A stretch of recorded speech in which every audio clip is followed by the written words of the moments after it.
Hello and welcome to Lion and Mouse Commentary. I'm Holland and this is my best friend Tori. Hi.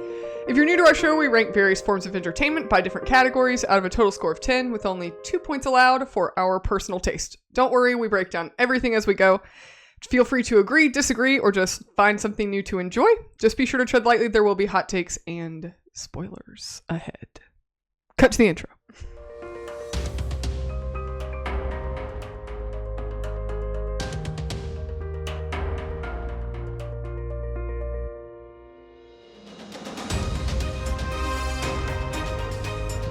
I look at Tori. She does our editing. She's our editor. I'm the editor. Editor-in-chief. So today, if you haven't read the title, I chose Sherlock Holmes, the film, made in 2009, because there are many films and media That's why I iterations. also designated that in the overlay. 2009 film. Nice. This is not blind to either myself or Tori. We have both seen this. I was trying to remember. I saw one of the two Sherlock Holmes films in theaters, and I cannot remember which one it was. I saw the second one in theaters, but I don't remember about the first one. I might have seen both. I don't really remember. I can't recall. I definitely remember seeing the second one, though. Yeah. So, here is if you're not familiar with this, I will give you some background information, some spoiler-free information of it. And then if you would like to go watch it for yourself before you listen to the rest of our episode, you can click off after the synopsis. But here we go. Sherlock Holmes is a 2009 period mystery action film starring Robert Downey Jr. as the character of the same name, created by Sir Arthur Conan Doyle. The film was directed by Guy Ritchie and produced by Joel Silver, Lionel Wigram, Susan Downey, and Dan Lin.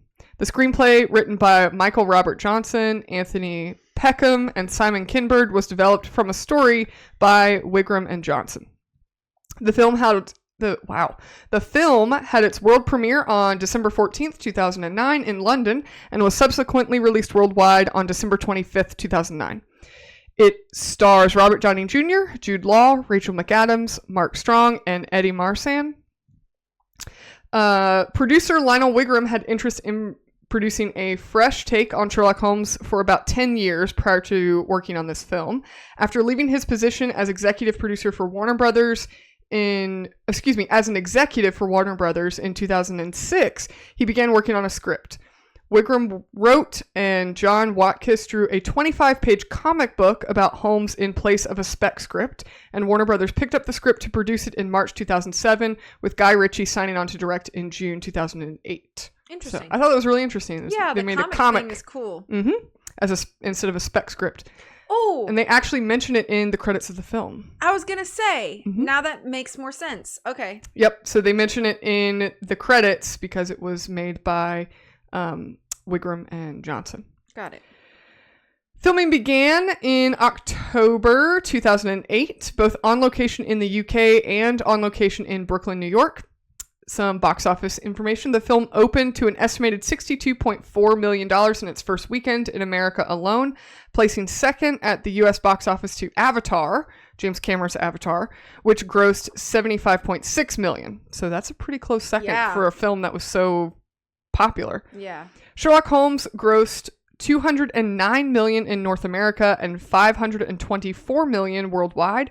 It was also the 8th highest grossing film of 2009 worldwide and domestically. That's interesting too, because it literally came out at the very end of the year. It did. So that's a good accolade to hit. Mm-hmm. On the domestic charts, it is the 6th highest grossing film to never hit number 1 in the weekend box office. Interesting. So, because it was not beat out by Avatar. Right.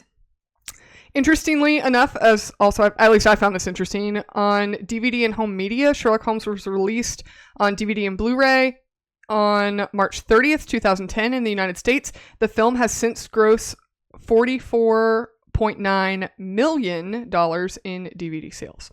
Oh, I have the DVD. Me too. That's how I watched it for this episode. Same. Some accolades. It was nominated for an Academy Award for Best Art Direction. That was nominated to Sarah Greenwood and Katie Spencer, and Best Score, which was a nominee for Hans Zimmer, the composer. Hans Zimmer is peak. Top tier. Yeah. Top tier. It won, Robert Downey Jr. won a Golden Globe for Best Actor in a Musical or Comedy. And the film won an Empire Awards for Best Thriller. And I believe all of those were...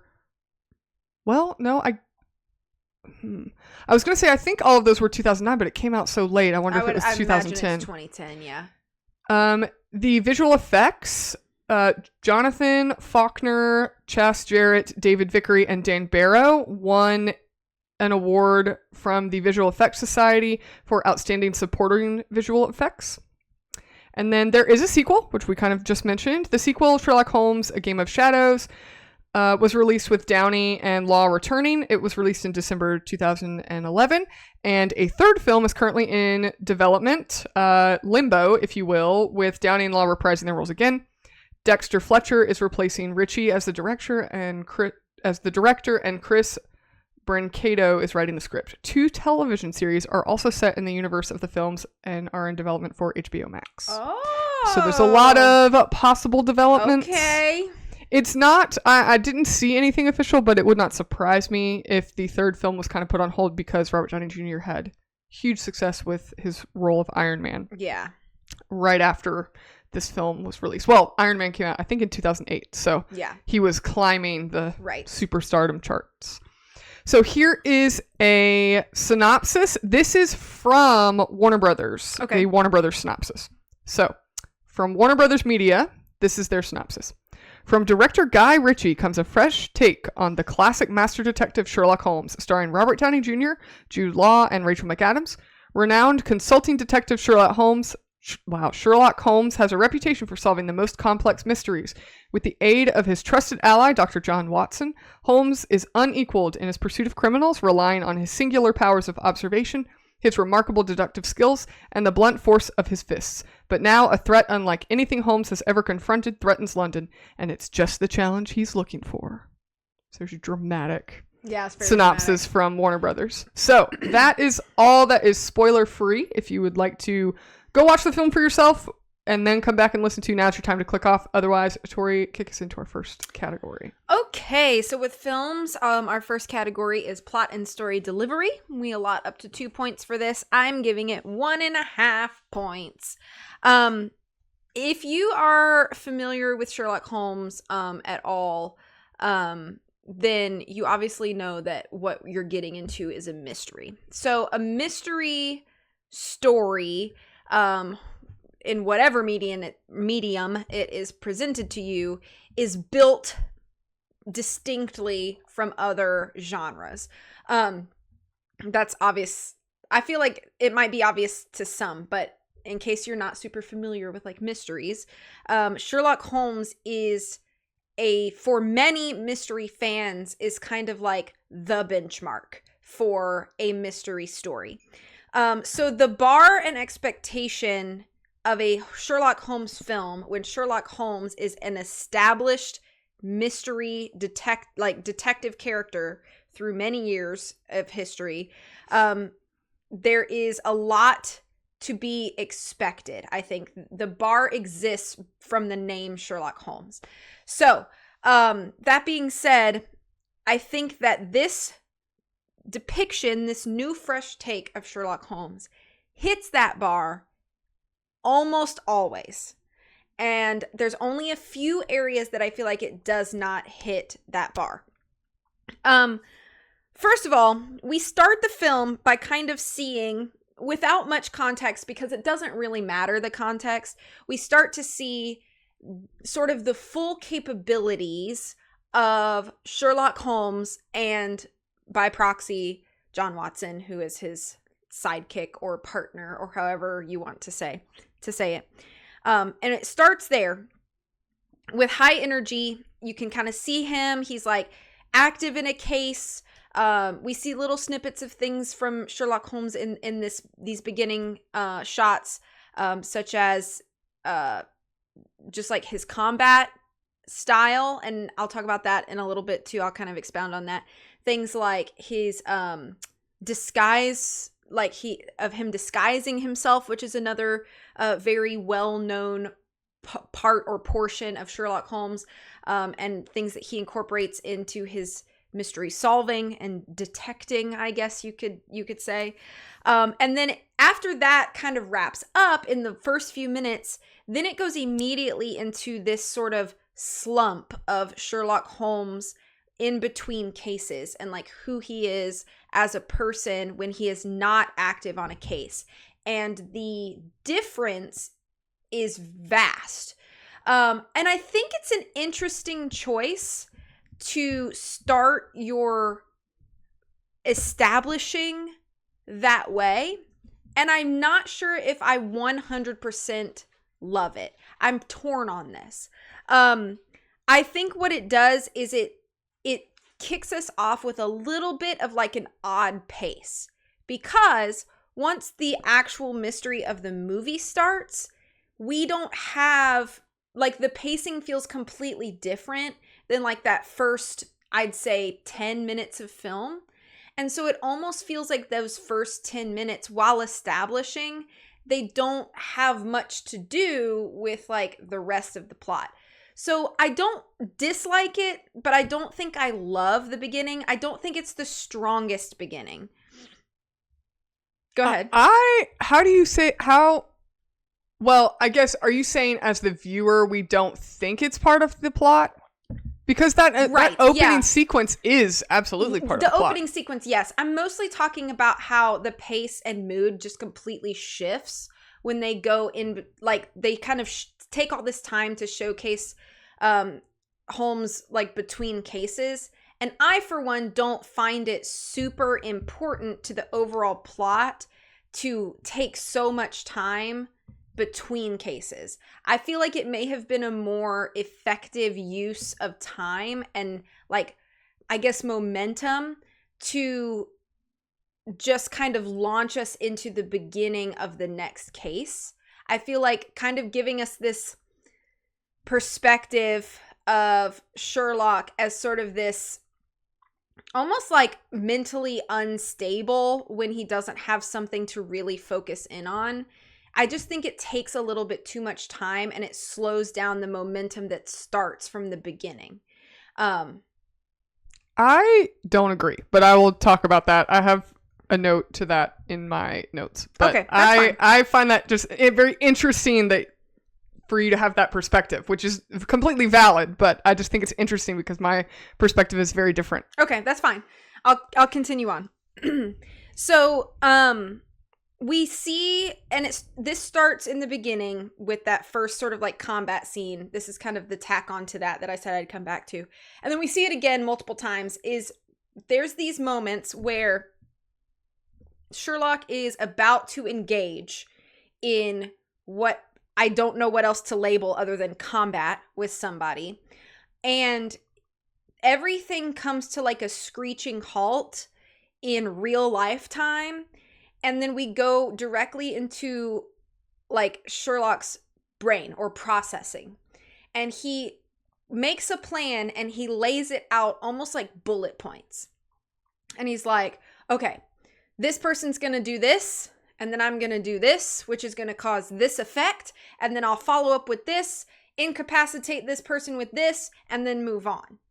And then it's really slow. And we see each step of the process kind of play out early. And then it clicks into action. It goes back to real time. And then it moves forward just the way he said, much faster than we just laid it out. I think that's a really, really cool like storytelling point. And I wasn't sure whether to put this into plot or characters because I feel like it kind of is both. But I decided to talk about it in plot because the first instance of it happening is in the very establishing first scene. And so it helps kind of put into context and perspective the fact that like our main character, our protagonist here, is incredibly calculating and intentional in every decision and action that he makes when on a case. And so I think from a viewer's perspective, it builds trust very early in the capabilities of Sherlock Holmes. So that's kind of my perspective on that. And it, like I said, it's used multiple times in the film, but I'm glad that they started it as early as they did. The overall charm, I think, of like a Holmes mystery is that at its core, what it sets out to do is it's a logical debunking of things that feel very illogical and impossible to explain. And that's kind of like the appeal of Sherlock Holmes as a person, and as a detective, especially if you're familiar with that sort of like with him as a character and like his stories, is that everything that may seem completely unexplainable will have an explanation. And so you have a little bit of this almost like trust as a viewer based on his reputation, and then you get to see it play out the way that you expect it to.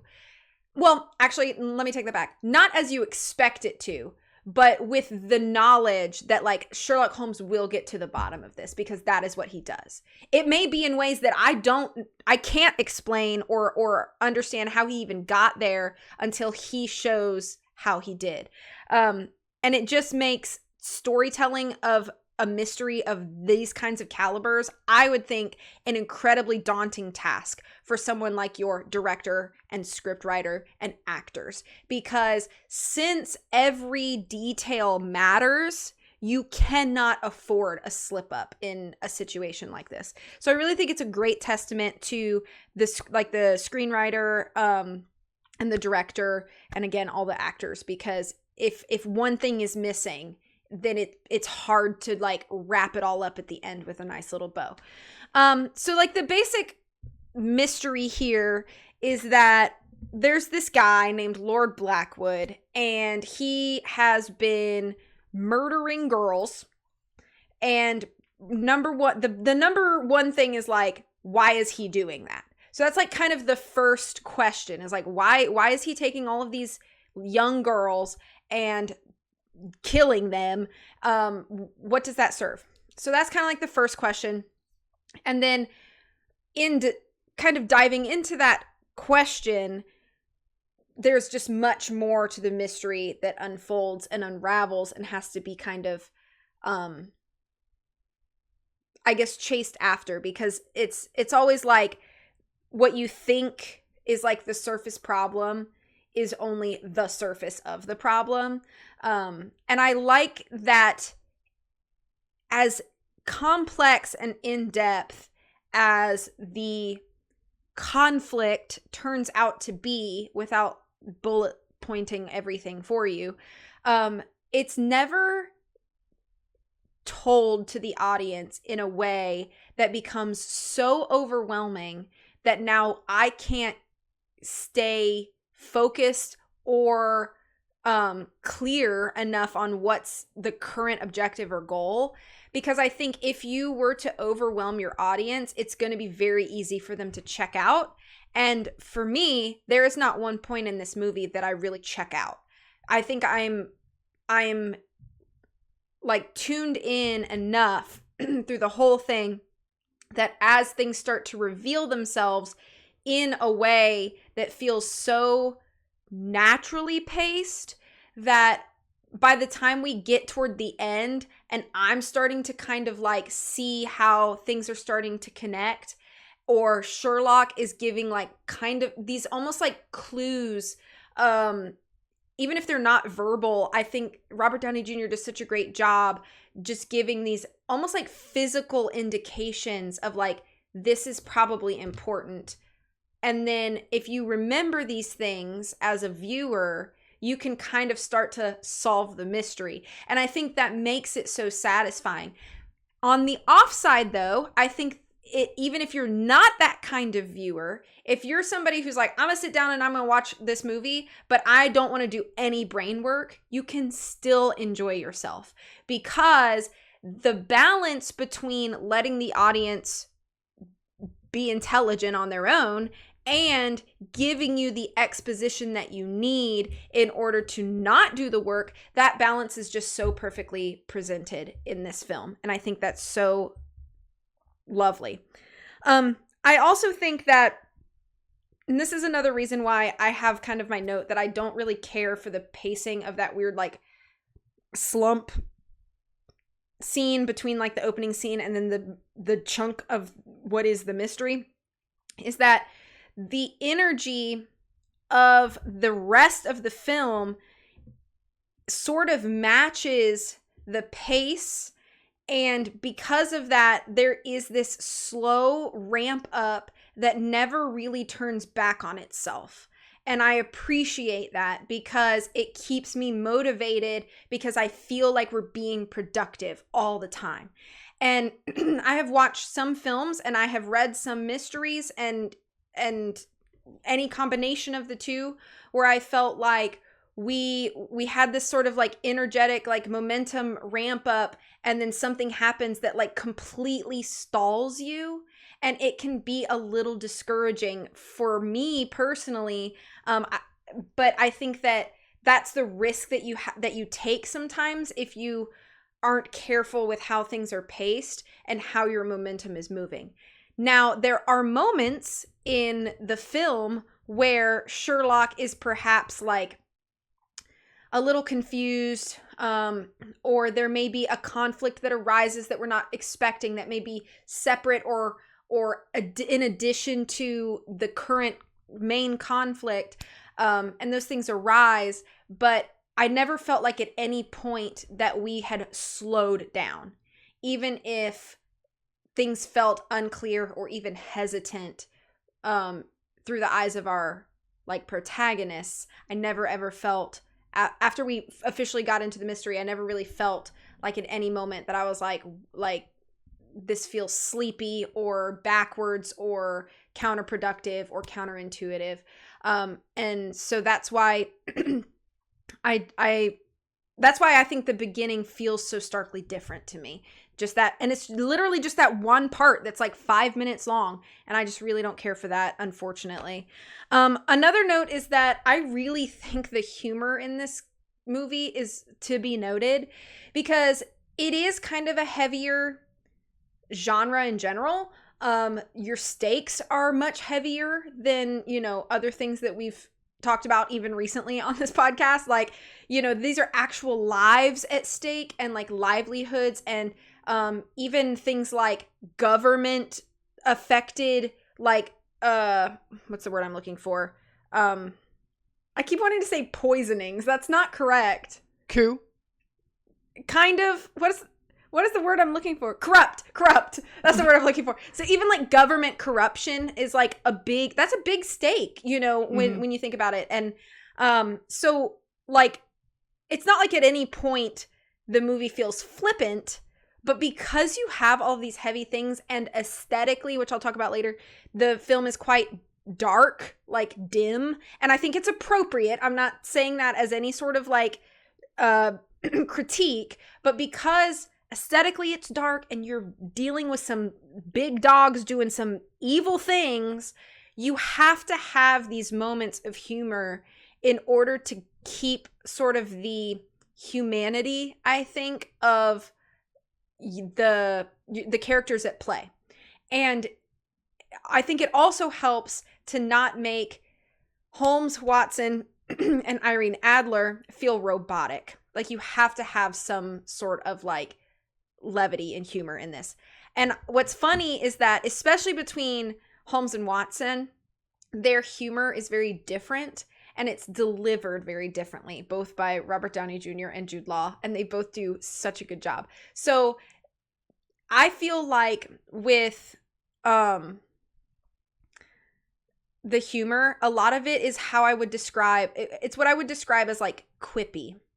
It's something happens, and then another character says something quickly and cleverly, and it's just so funny. Like, if you weren't paying attention, you could just miss it. But if you are paying attention, it's just like so funny. There's a lot of like really healthy like sarcasm, I think, present in this film, and I think that's almost the kind of humor that benefits this kind of story and world the best. Is sort of like that dark sarcasm. It's really just nice. One weird thing, and I don't know if I just missed something, so maybe you can help me, is I'm gonna go all the way to the end of the film now. So we figured out what's going on and how, you know, Blackwood and the society or whatever had kind of been tricking everybody and what their plan is. And we get to the part where Irene steals the part of that machine thing, and she is on the run. And I can't figure out where she is and how she has ended up on all of this scaffolding over the water, because they've established the building that they're in. They're not in a building. They're in the sewers. No. But like where the Parliament. Yeah, like Parliament is and all of that. So I'm just confused because they never, it seems disorienting to me, is I guess where I'm going, is because I'm like, where is everybody and how did you end up here? Because I that's the part that I think I wish that there was some more explanation. I think it is a little confusing. They do sort of hint to it earlier in the film when Holmes and Watson are in the carriage, and they point out that they're building, you know, Tower Bridge, but they never connect that that's near Parliament. Yeah. But they're in the sewers near Parliament, which is where the device is set up. Right. And then when she takes off running, she runs down the sewer, so the sewage system is all underground anyways. Then she ends up above the whole city. Well, she's on the Tower Bridge. That's under construction. Right. Because that's where like where she runs up the bridge scaffolding and then out towards where you see that like bridge being built earlier in the film, and so that's where they're located. I guess it's just, for me, it feels like we've explained so much of the story to you in a proper way that now this time it's like the only time in the film where I felt like confused. I didn't feel confused. I knew where she was. I guess I felt like I was able to connect it when they looked at it and mentioned it. I completely missed it. I was like, I'm confused because number one, I thought we were underground, and number two, now all of a sudden you're on. So I just wasn't paying as close of attention. Well, and I will say it doesn't make any sense why she would run up stairs to get away. That doesn't make any sense. Yeah, and that was my next point, is like, okay, so number one, I didn't know where you were, and then by the time I figure it out, now I'm asking, why are you here? Like, of all the places that you could have run, you have the entire city. Why are you here where you could literally get trapped and your only option is to jump into the bridge? Or into the river? Yeah, like that. I thought you were supposed to be smart, ma'am. Right. So to me, that's like the one part of the plot where I'm just like, I can't like wrap my head around the decision here. Where everything else, I'm like, okay. Like maybe at the moment I didn't understand it, but then the explanation comes and I'm like, okay, that's fine. I buy it. So those small things were kind of the reason that I didn't feel super comfy about giving it full points. So 1.5 points out of 2 for me for plot. Okay. So I also gave this 1.5 points out of 2 for plot and story delivery. I agree with a lot of what you said, except I don't agree with your point that you think the kind of opening sequence like springboards us and then the subsequent scene kind of winds it down too quickly. I don't agree with that. My kind of take on it is I think the opening sequence is great. It's a great introduction to the film. It sets up how much action we're in for. It gives us our main cast. It introduces them, gives them some like vignettes of their character. It gives us our villain setting up. It gives us the kind of the stakes and the tone of the film we're about to watch, and then it sets up overall kind of our expectations for the rest of the film. I think it's great. I love how they do. I'll talk about it in aesthetics as well, but what you mentioned about the sequences where we get inside Holmes's mind and see how quickly he processes through things and makes these decisions, and then we watch them in slow-mo and then in full speed. I really, really like that a lot. I think it's great storytelling, and this is the perfect medium to have that storytelling in like a film. I think the thing about this film that I really like, I think it has a great balance between action sequences, a lot of character development, surprisingly, which I'll talk about in characters. It gives us a lot of intelligent storytelling. It's relying on the audience having, not being as smart as Sherlock Holmes, but it kind of delivers the story to us, giving us clues as we go so that we can follow the mystery as if we're looking over the shoulder of Sherlock Holmes and Watson. And so it has a lot of intellectual storytelling, if for lack of better terms. And then the overall kind of mystery tone, these, secret societies and unknown, villains behind the curtain. And, so it gives us this, I think it has a great balance. To kind of speak to your point, I think that going from this very high action scene and then kind of winding down to what feels like a shift in tone, the sequence where we're at, 221B Baker Street and Watson's treating a patient and Sherlock Holmes is getting up to some shenanigans. And I think that whole scene of Sherlock between cases is very important for character development. I think if we just sprung straight into the mystery of let's go start finding clues and tracking down the case, I think we would miss a huge portion of the character development and some insight into who these men are as people, rather than what are these men's roles in solving a mystery. So I think that is necessary to give us some character background, some character depth, show us how Watson and Holmes are very different from each other, how they interact with each other. I think that purpose is more so for the character development of the story rather than launching us into the mystery. So while I agree, I do think it slows down kind of the momentum of the mystery. I think it's crucial to the storytelling aspect of the plot in the sense that it provides us with a lot of really rich character development.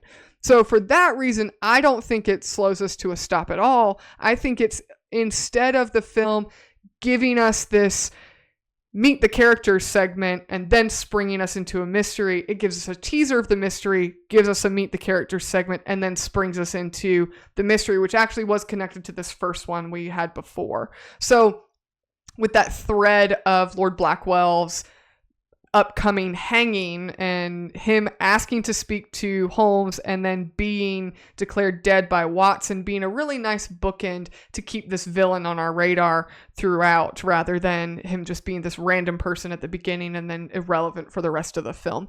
Is it Blackwell or Blackwood? Excuse me, Blackwood. Okay. I don't know why I said Blackwell. It's okay. Blackwood. It's Lord Blackwood.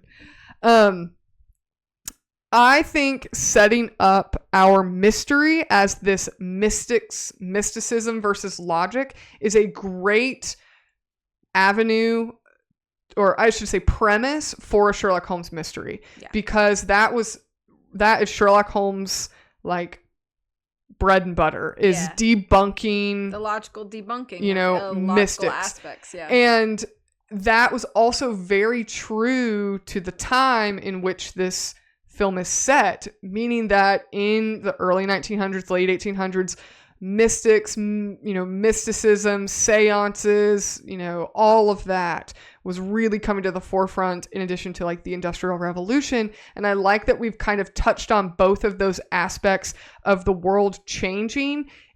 It's kind of this social commentary, if you will, of this underlying narrative of what was happening in London in the late 1800s, early 1900s. And so I think that setting the premise of we have this man who's claiming to have mystical powers and this organization that is claiming to have supernatural abilities, and yet they are also trying to influence governmental powers in a rapidly evolving technological time of the Industrial Revolution.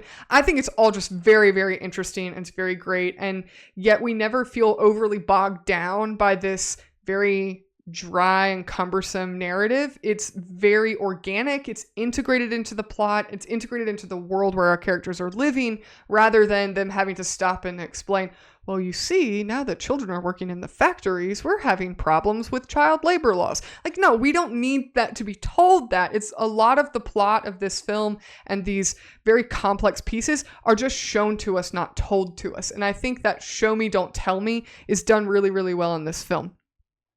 I think that, kind of like you said about how, I really like how you mentioned the viewer is allowed to pay as close attention as they want to. And I like that this film rewards the viewer for paying attention. Yes. So if you want, like you said, you can just take a back seat and just enjoy the ride and ride along with, you know, Sherlock and Watson and just enjoy a good, fun movie, or you can try and decipher the mystery as you go. And there are little clues and moments that kind of reveal things to the viewer as you go, and call back to something else. And so it rewards you for paying close attention. I really like when mysteries do that, because it also, that aspect also adds a lot of tension to the overall story. It kind of gives you reason to suspect, well, maybe this is happening, or maybe that's happening, or maybe he's involved, or maybe he's not, with other, you know, minor characters, or what are they working on? And yet, it doesn't give away the ending. So if you're paying close attention, you might be able to piece some of the clues together, but you can't solve the mystery in the first 5 minutes. And I appreciate that there's a great balance of giving you enough of a taste that you can start figuring things out. And you as the viewer, if you're engaging with the story, with the narrative, you can feel that emotional tension as much or as little as you want along the journey.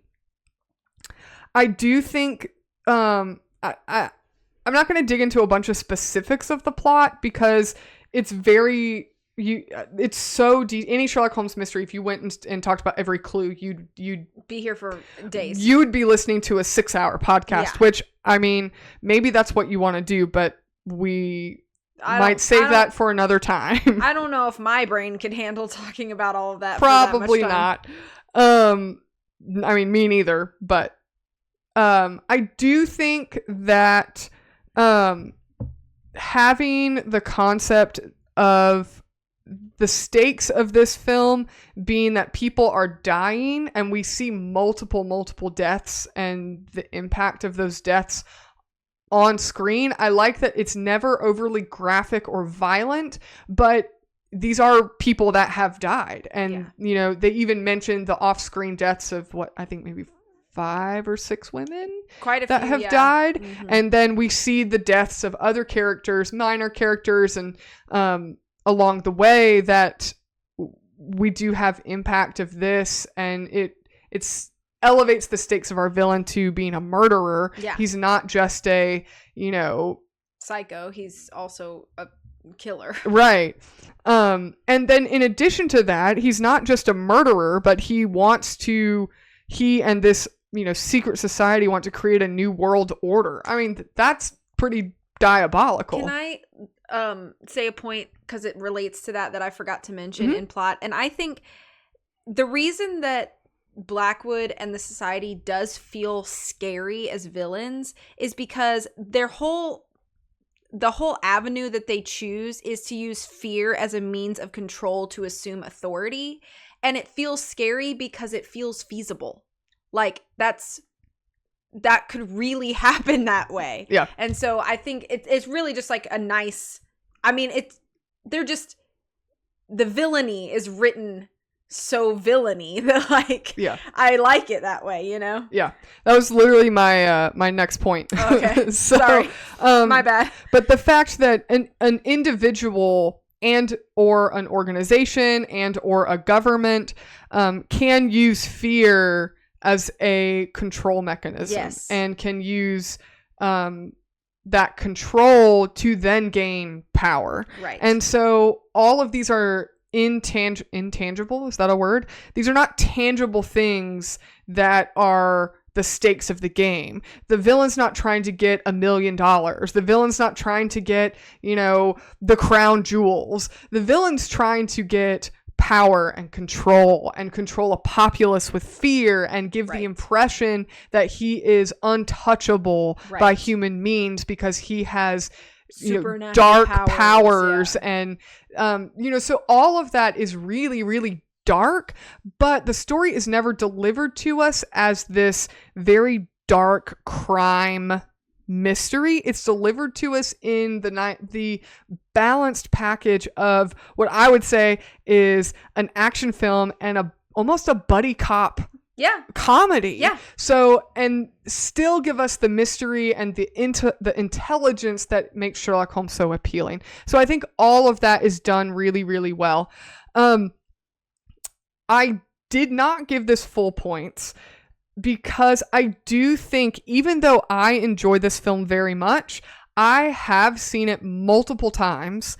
And I think that if you have not watched it in a very long time, or if you are seeing it for the first time, it can be very difficult to follow. There are moments where characters are mentioning other people, and you have no idea who those people are. When characters are talking about, like for example, there's a part that's about, I would say at least halfway through the film, where Sherlock is standing in Watson's room, like his office for medical purposes, and they bring a body into the Watson's room and put him on a desk, and it's done as like a comical kind of moment because he's just using your space. And even after seeing the film multiple times, like, I'm not sure who this guy is, where he came from, why is he relevant. The clues that we gain from him are valuable and important, and they move us to the next step in the mystery. But like, the reference of this man who died was referenced. I mean, they found his body a while ago, and they even mentioned where he came from. He was like one of the guys that died on the docks or something like that. And it's like, I don't know who this guy is or where he came from. I just know they're bringing a body in. Yeah. But there is logical connection to that. But I think a lot of moments like that, you have to watch this film more than one time to really get the richness of this plot digested, because it's very, very heavy and there are tons of little details, and you just can't catch them all on the first watch unless you're pausing the film or backing it up to, repeat things. Yeah. So for that reason, I think that some viewers would have a very difficult time following this plot and gaining all of the intricacies of the plot. Although I don't think you have to dumb it down so that you only have to watch a film once. I think there's an appeal of watching a movie multiple times and gaining more and more insight and finding new things and learning new things on each rewatch. I think there's value in that. But also, with the other side of that coin, I think it can be very difficult to follow the plot on your first watch through. I also did have some negatives on this plot. In the plot section, I think for one, the dog, they have a dog farting joke, and I hate fart jokes in movies. I hate them, especially in adult films intended for adult audiences. I think it's lowbrow and it's a cheap, like, low hanging fruit, and I hate it. So you're losing points for that anyways. I think that Irene Adler is a good character. I'm not going to knock her. I do know that critically she has not been favored in this film. I do think the subplot of her, like, will they, won't they romance between Sherlock and her is completely unnecessary in this film. I think the whole scene where he goes to her hotel room and drinks the wine, which seems like a really stupid thing for Sherlock Holmes to do anyways. And there's, unnecessary nudity of her, and then there's nothing explicit is shown, but there's unnecessary nudity of Robert Downey Jr. afterwards. And I understand it's played for comedy, but I think it's completely useless. I feel like you could have taken that entire scene out of the plot and it would have made no difference to the story. So that whole scene just felt like it was a studio decision rather than a storytelling decision. And I personally don't care for it, but I think objectively from a plot standpoint, the romance between the two of them is really kind of useless. I think it's important for her character, which I'll talk about a little bit that kind of ties into characters. I think it's important to her character because she mentions how Moriarty found her weakness, which was Sherlock. But for her to be his weakness, we don't see any evidence of that. And so I think the romance, you could have thrown it out of the plot completely and it would have been fine. Some of the when she's introduced, I think there's a little bit of confusion there because we don't know who she is.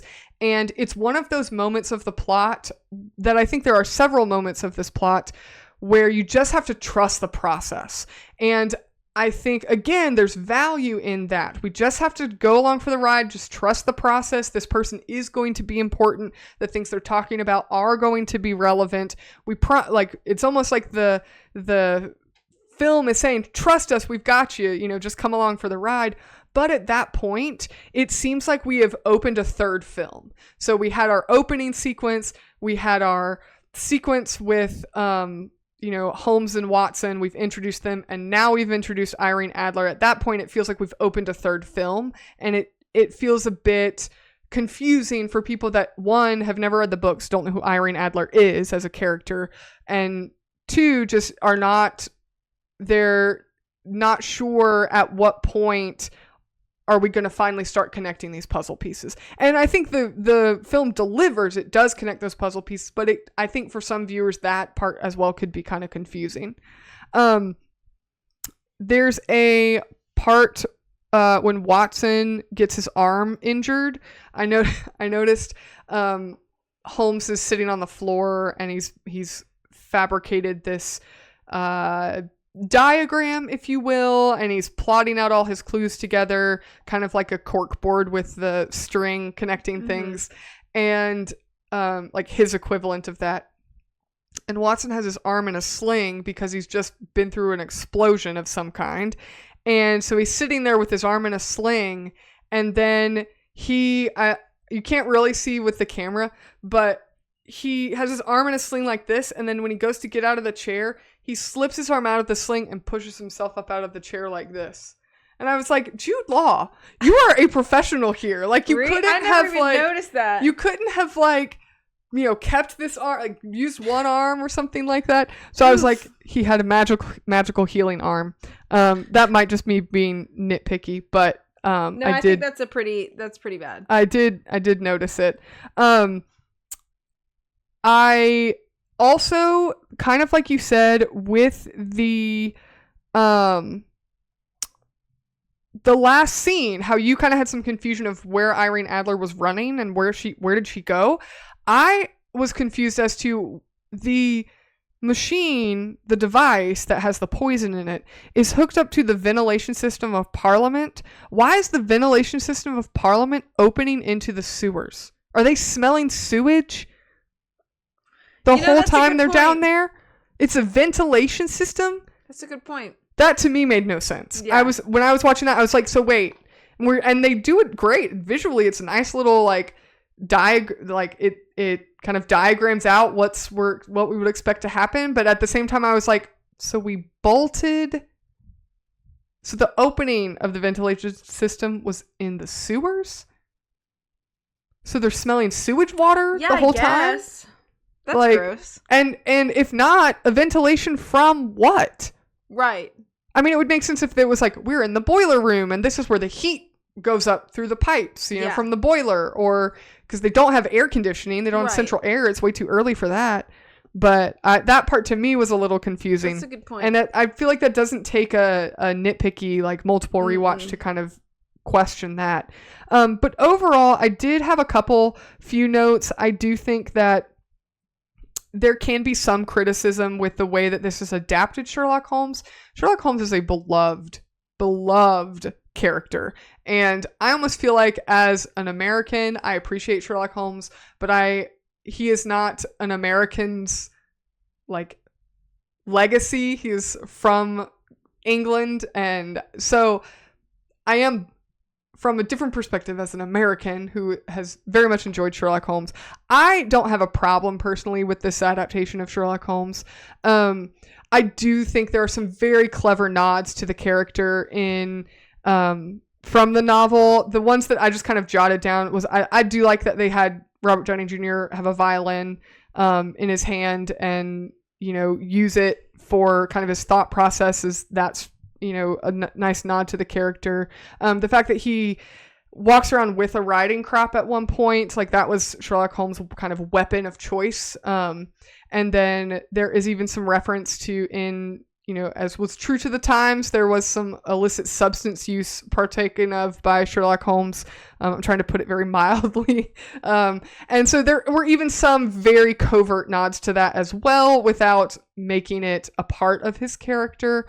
But I do think that this, as an adaptation of Sherlock Holmes, it is very different from what I think a lot of people would expect from Sherlock Holmes, because the most classic film version of Sherlock Holmes would be, I think, Basil Rathbone. It's a very, very classic take on Sherlock Holmes and has kind of become the blueprint, if you will, of who Sherlock Holmes and John Watson and all of these kind of the way that he's portrayed should be. And this is very different from that. And I think that if people don't like this version of Sherlock Holmes, that's fine. I don't think you have to. But I like that, and I'll kind of mention this in characters as well. I like that they take this version of Sherlock Holmes is more than just a clue-finding mystery, that we get so much more depth into the characters, because I think that's one reason that Sherlock Holmes is so beloved, is because Sherlock Holmes as a character, Watson as a character, all of that was given attention to by Sir Arthur Conan Doyle, just as much as figuring out what all these mysteries were as well. So because there are parts that are a little difficult to follow, maybe a couple plot holes here and there, but overall I think the plot is done very well and it's very true to what you would want or expect in a Sherlock Holmes mystery. So that's why I gave it 1.5 points out of 2. Okay. So the next category for movies is characters, and we allot 3 points for this. I'm giving it 2.5 points. I think it's pretty solid. I think that there are a lot of characters in this film, but it does the nice thing of characters that are not necessary don't stick around for much longer than they're needed, even if that's literally a line or just a reference. Like, they come in, they fill their part, they leave. But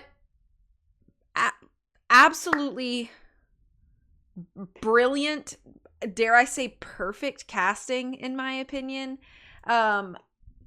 particularly with our top 2, but I think even Rachel McAdams does a really good job with Irene Adler. Like you said, I know some people who are like Holmes purists, if you will, are not super happy with her depiction and or even Holmes and Watson's depictions. But in my perspective for this film and how they packaged this new take on Sherlock Holmes, I really can't imagine anybody better for those roles. I've thought about it while I was watching the film to prep for this. I was like, who else could pull this off?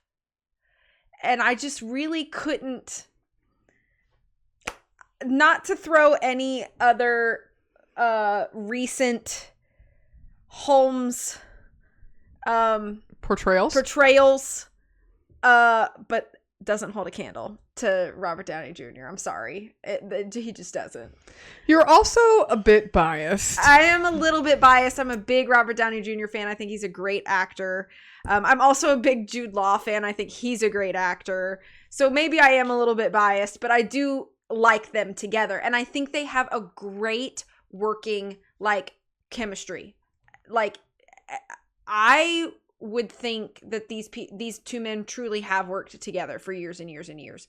And just the way that they banter back and forth and bicker back and forth, and the differences in their personality, you know, and the moments that becomes more evident than usual. I just think that all of those moments are just really, really gold. Like, they really are. And it just, everything feels so natural.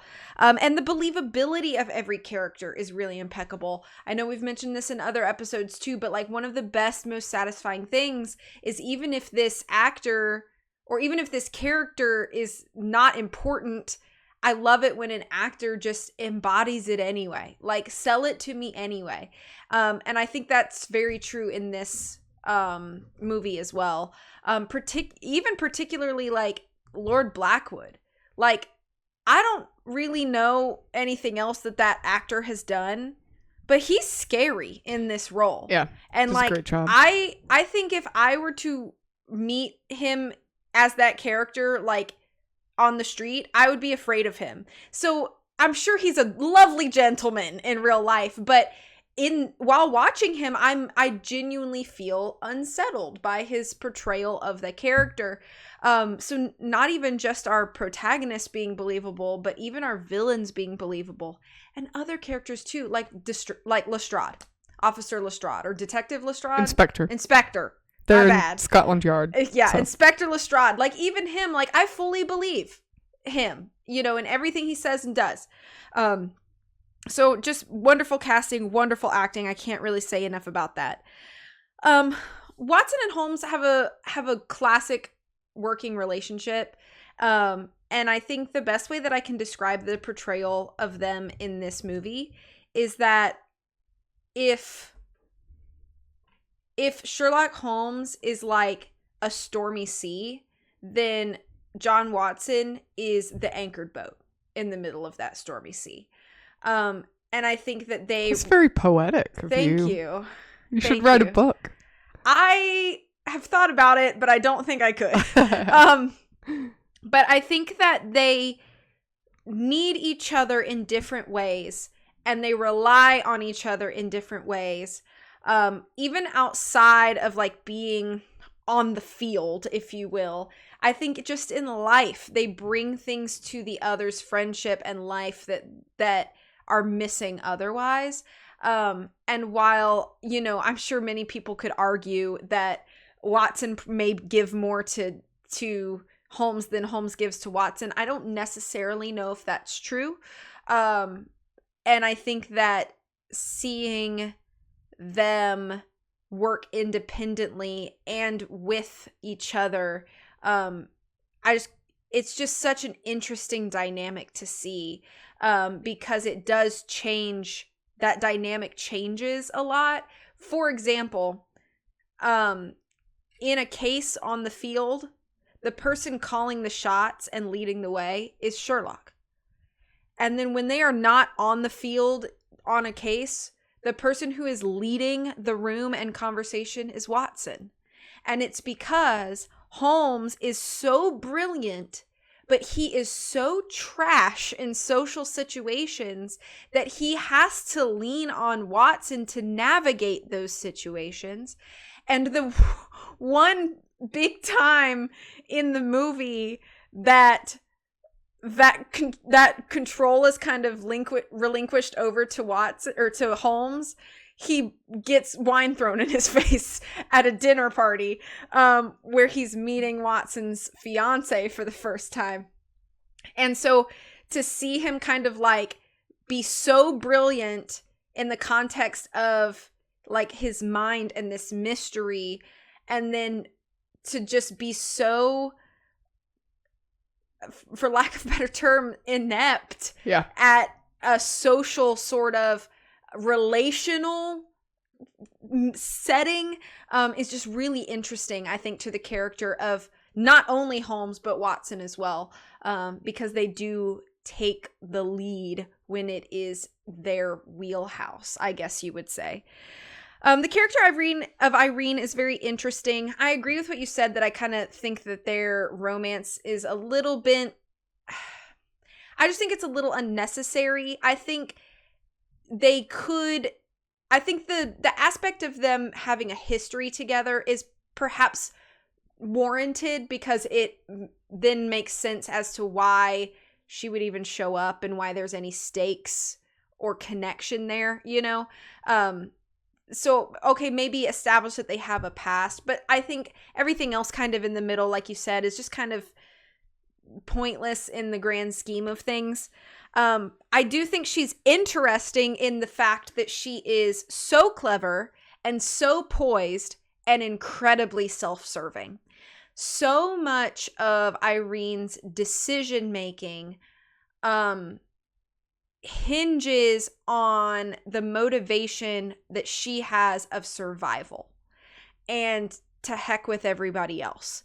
And there are moments where she wavers in that, and I think she has, like, it's obvious that she does have, like, in some capacity, like, a level of care or affection for Sherlock. So I'm not trying to say that, like, she just doesn't give a flip about him at all.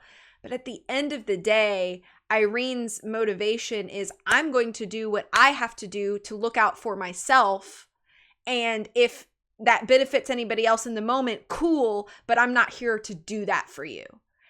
So she is a very interesting character because, especially in the time frame that this is set, women aren't like that typically. So, you know, not to be like she's not like other girls, but I think in... Well, but most women didn't have the capacity to be... Right. They didn't have the opportunities like that.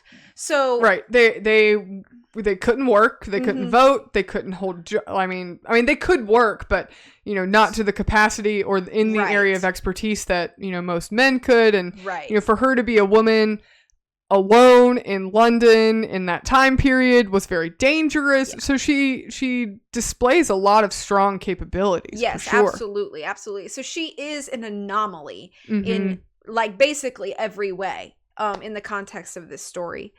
I want to talk for a quick moment about the character of Mary, who is presented in the beginning as, obviously, she's important to Watson. I mean, they're getting married. Right. And their dynamic is interesting to see.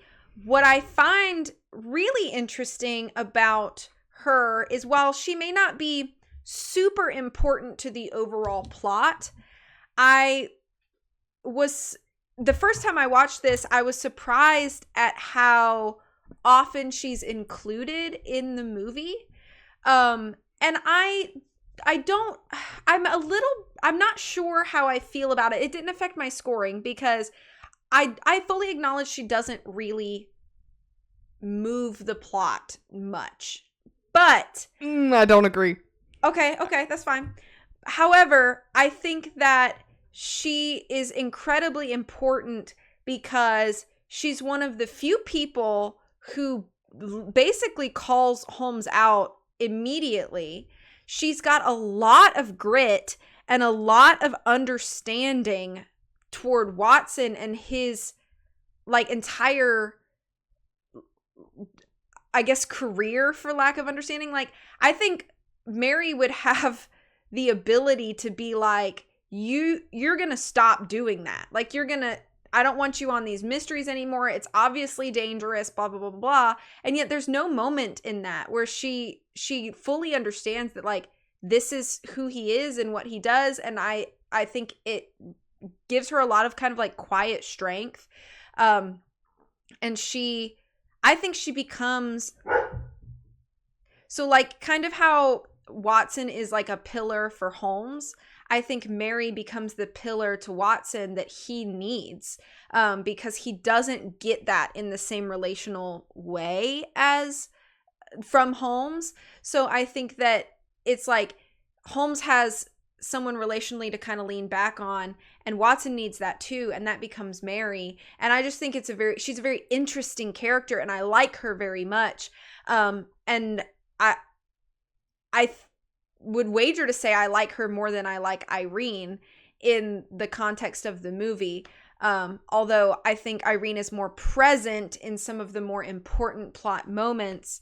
I think that the purpose that Mary serves is almost understated, and I think it could have been explored more. And I wish it had. I wish it had become more of an important thing in this film. The characters that I don't think are the most fleshed out, like, I think probably I was trying to think of like, are there any characters that I think are like super flat?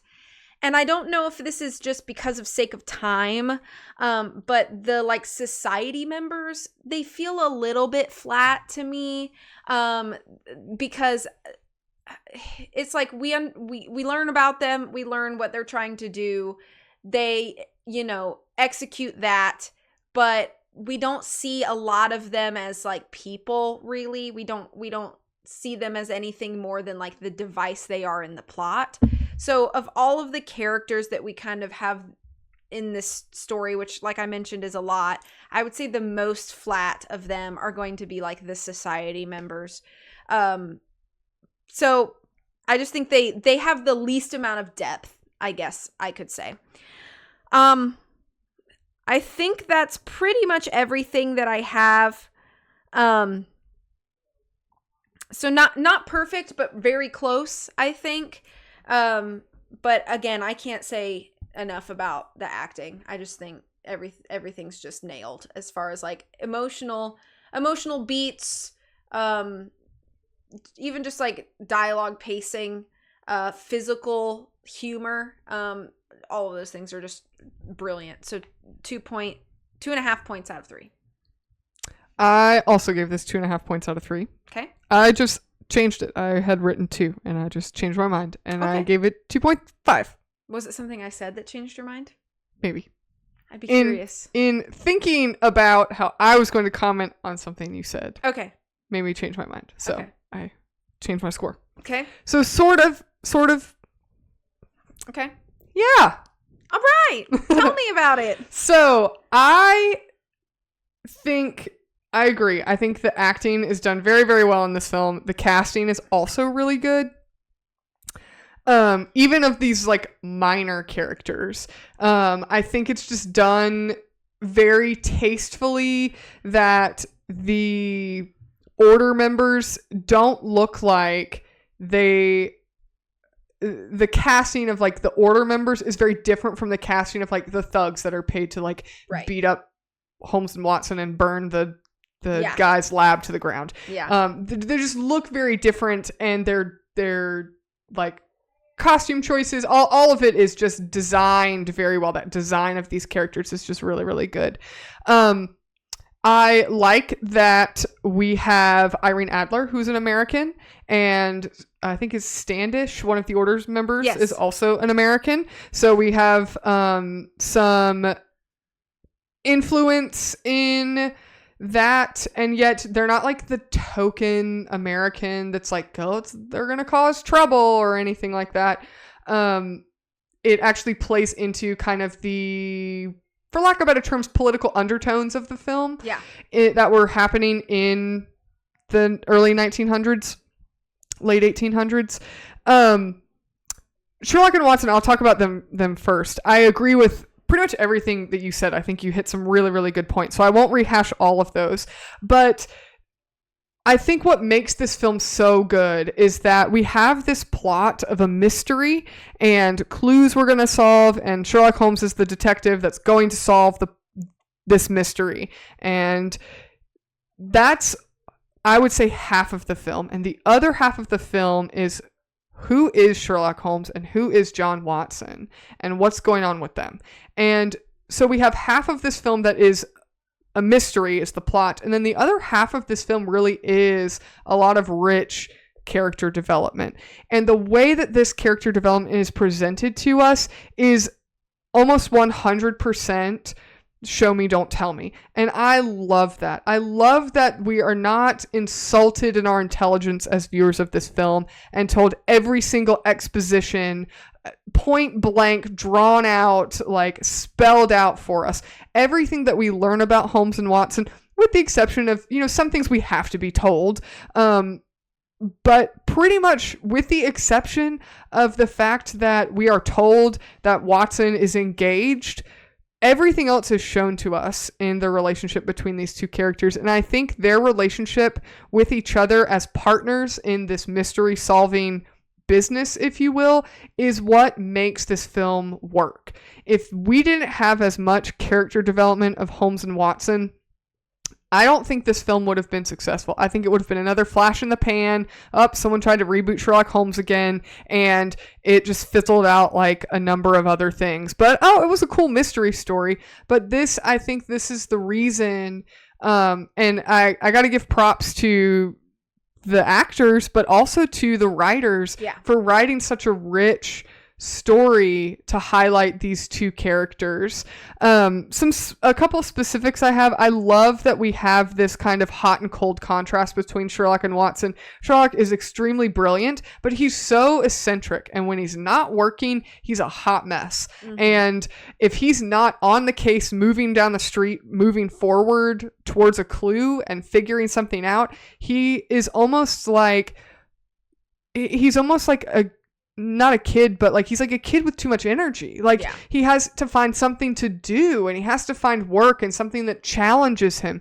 And the scene where, I would credit this in aesthetics as well, but the scene where he's sitting in the restaurant and the sound of everything is just overwhelming. He's hearing and seeing everything. Sitting in a restaurant, he's absorbing data.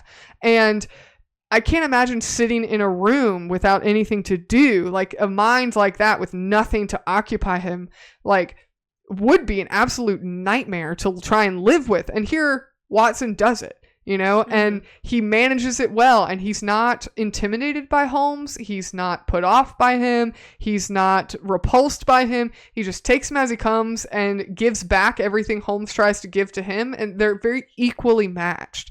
And that's probably one of the biggest changes in prior iterations of Sherlock and Watson. And what I love about this film is that Sherlock and Watson are equal partners in this relationship. So many iterations, which are not true to the books, but are very common in multiple iterations, is making Watson this caricature of this like bumbling idiot sidekick that has to be explained everything, and it's like, oh, he's just there so that Sherlock Holmes isn't talking to himself and has somebody to explain his brilliance to. It's like, no, Sherlock, in this film, we even see Sherlock asking Watson, what do you make of this watch? And Watson's able to go through and observe everything that Sherlock would expect him to. And so here we've had this established relationship of the two of them. We didn't start this film with them just meeting. This isn't an origin story. And I think that adds a lot of value to the depth of these two characters. I think that I'm going back and forth a little bit, but with Watson, it is true to the book that he was a prior army doctor. He does have a little bit of a problem with gambling. He may not be most fiscally responsible. Ironically, someone like Watson, you would expect him to be fiscally responsible and Sherlock to have the gambling problem. But conversely, it's the opposite. And it really makes sense for Sherlock, because if anybody could figure out what your odds are of actually winning, it would be Sherlock. Yeah. So I think that's just a very interesting and yet very subtle, unexpected character traits.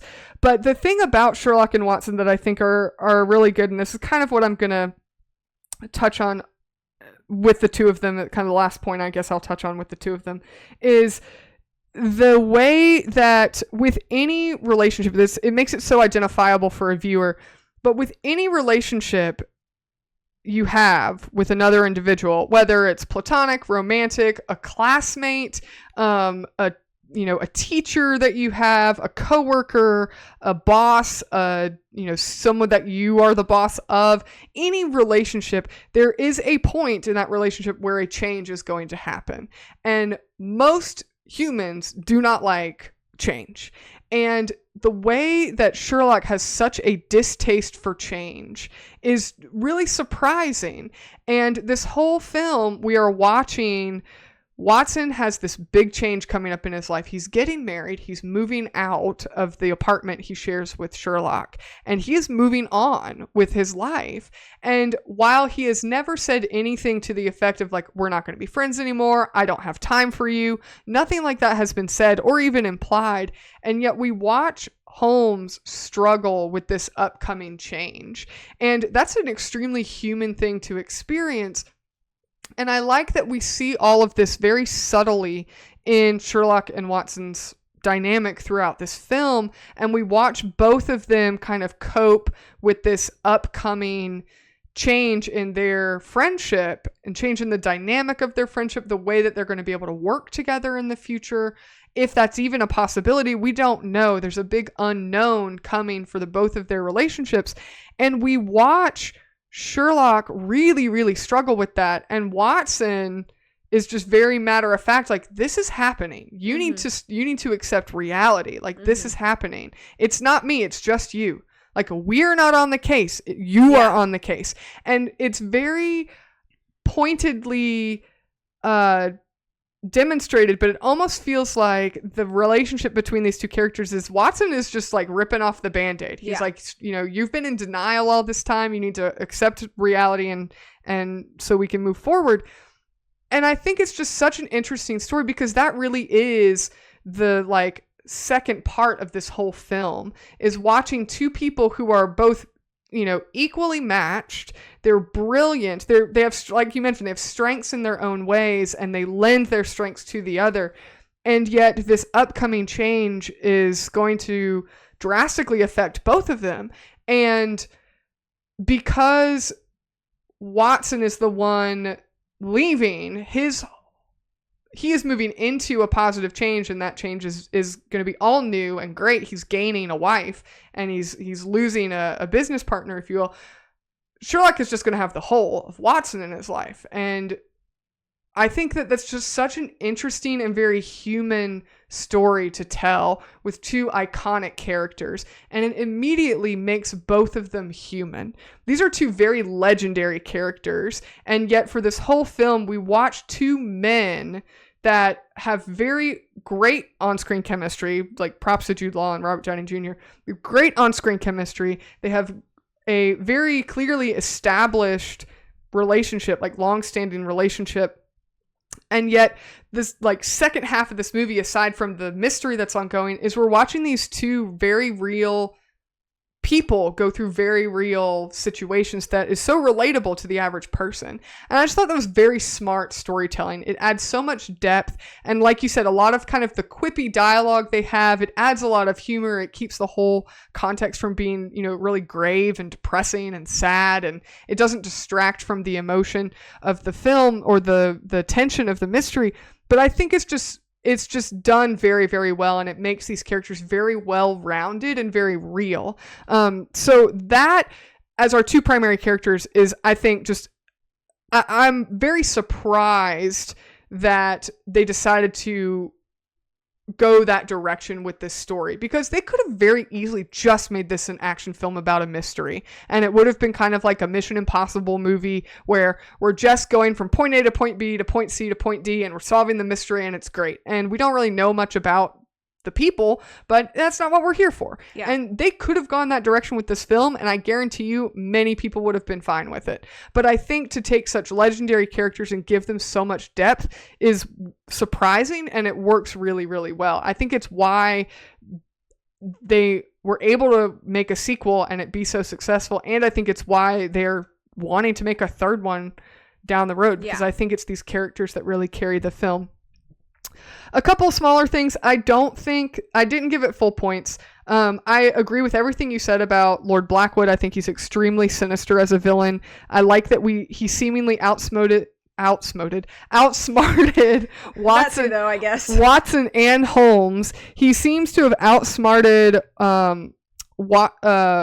Holmes by like disappearing, and he seems to have outsmarted Watson because he apparently is not dead when Watson declared him dead. I think that's a really interesting concept that now Watson's kind of dragged into this as well. I like that he's a villain who is a scary villain with a brain, and he's not this kind of like meathead, crime lord villain that's just like, oh, he just kills people. No, he's extremely intelligent.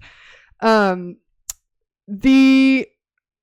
more minor characters, I am just going to reiterate what you said. I think that they do a really good job of introducing these minor characters and then taking them off the stage when they are no longer necessary to keep them from being overly confusing. But I do think there are moments where they do still get confusing. You don't know if this person was the thug from the dock, or was he the scientist that got murdered, or was he, who are these people, and like why, someone had a warrant for the arrest. Who was that? Oh, it's Lord Coward. Well, who was that? Which one was that? Which order member was he? So things like that. I think there's moments where it does get a little confusing. I think it's easily mitigated with just a rewatch. You straighten it all out after you've seen it one time, but I don't think you should be confused the first time. Yeah. Anyways, I also kind of didn't give it full points because I do think Irene Adler is still kind of a problem with her character development. I think she's very flat for a character. The amount of depth we have with Sherlock and Watson, I think, are great, but then I think it also makes Irene Adler look even more shallow as a character. I think it would have been better to spend this film on Sherlock and Watson and bring Irene Adler in the second film, or in another film of some kind, because I think that she warrants enough development of her own. And so because she doesn't get that development, she really is kind of a token love interest / antagonist who is like the enemy of my enemy is my friend with Sherlock Holmes and Watson. And so we've introduced Moriarty too, who's a huge villain in Sherlock Holmes source material. And so here we've introduced two extremely iconic characters of Moriarty and Irene Adler, and neither of them, I think, get the screen time that a character of their caliber should have in a film.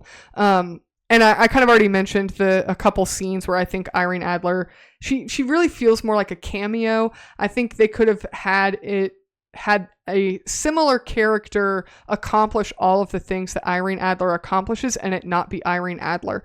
And so while I think there is some bias because she's named Irene Adler, and if you've read the books, you know how kind of important that is in Sherlock Holmes lore, if you will.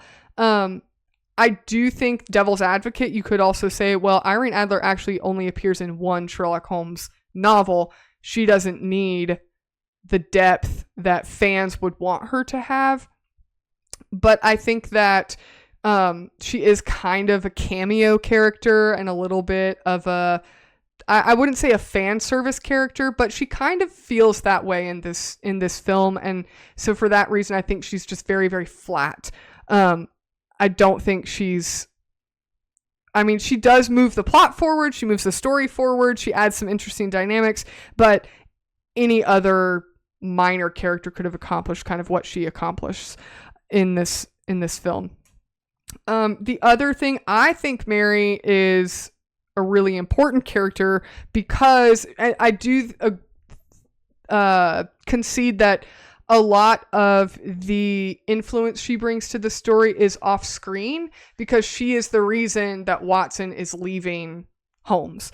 And so I like the scenes that she's in. I think that we learn a lot about her just from the little screen time that she has. She has a lot of, like everything you mentioned. I mean, she has a lot of grit. She's clearly a very strong, woman with a spine.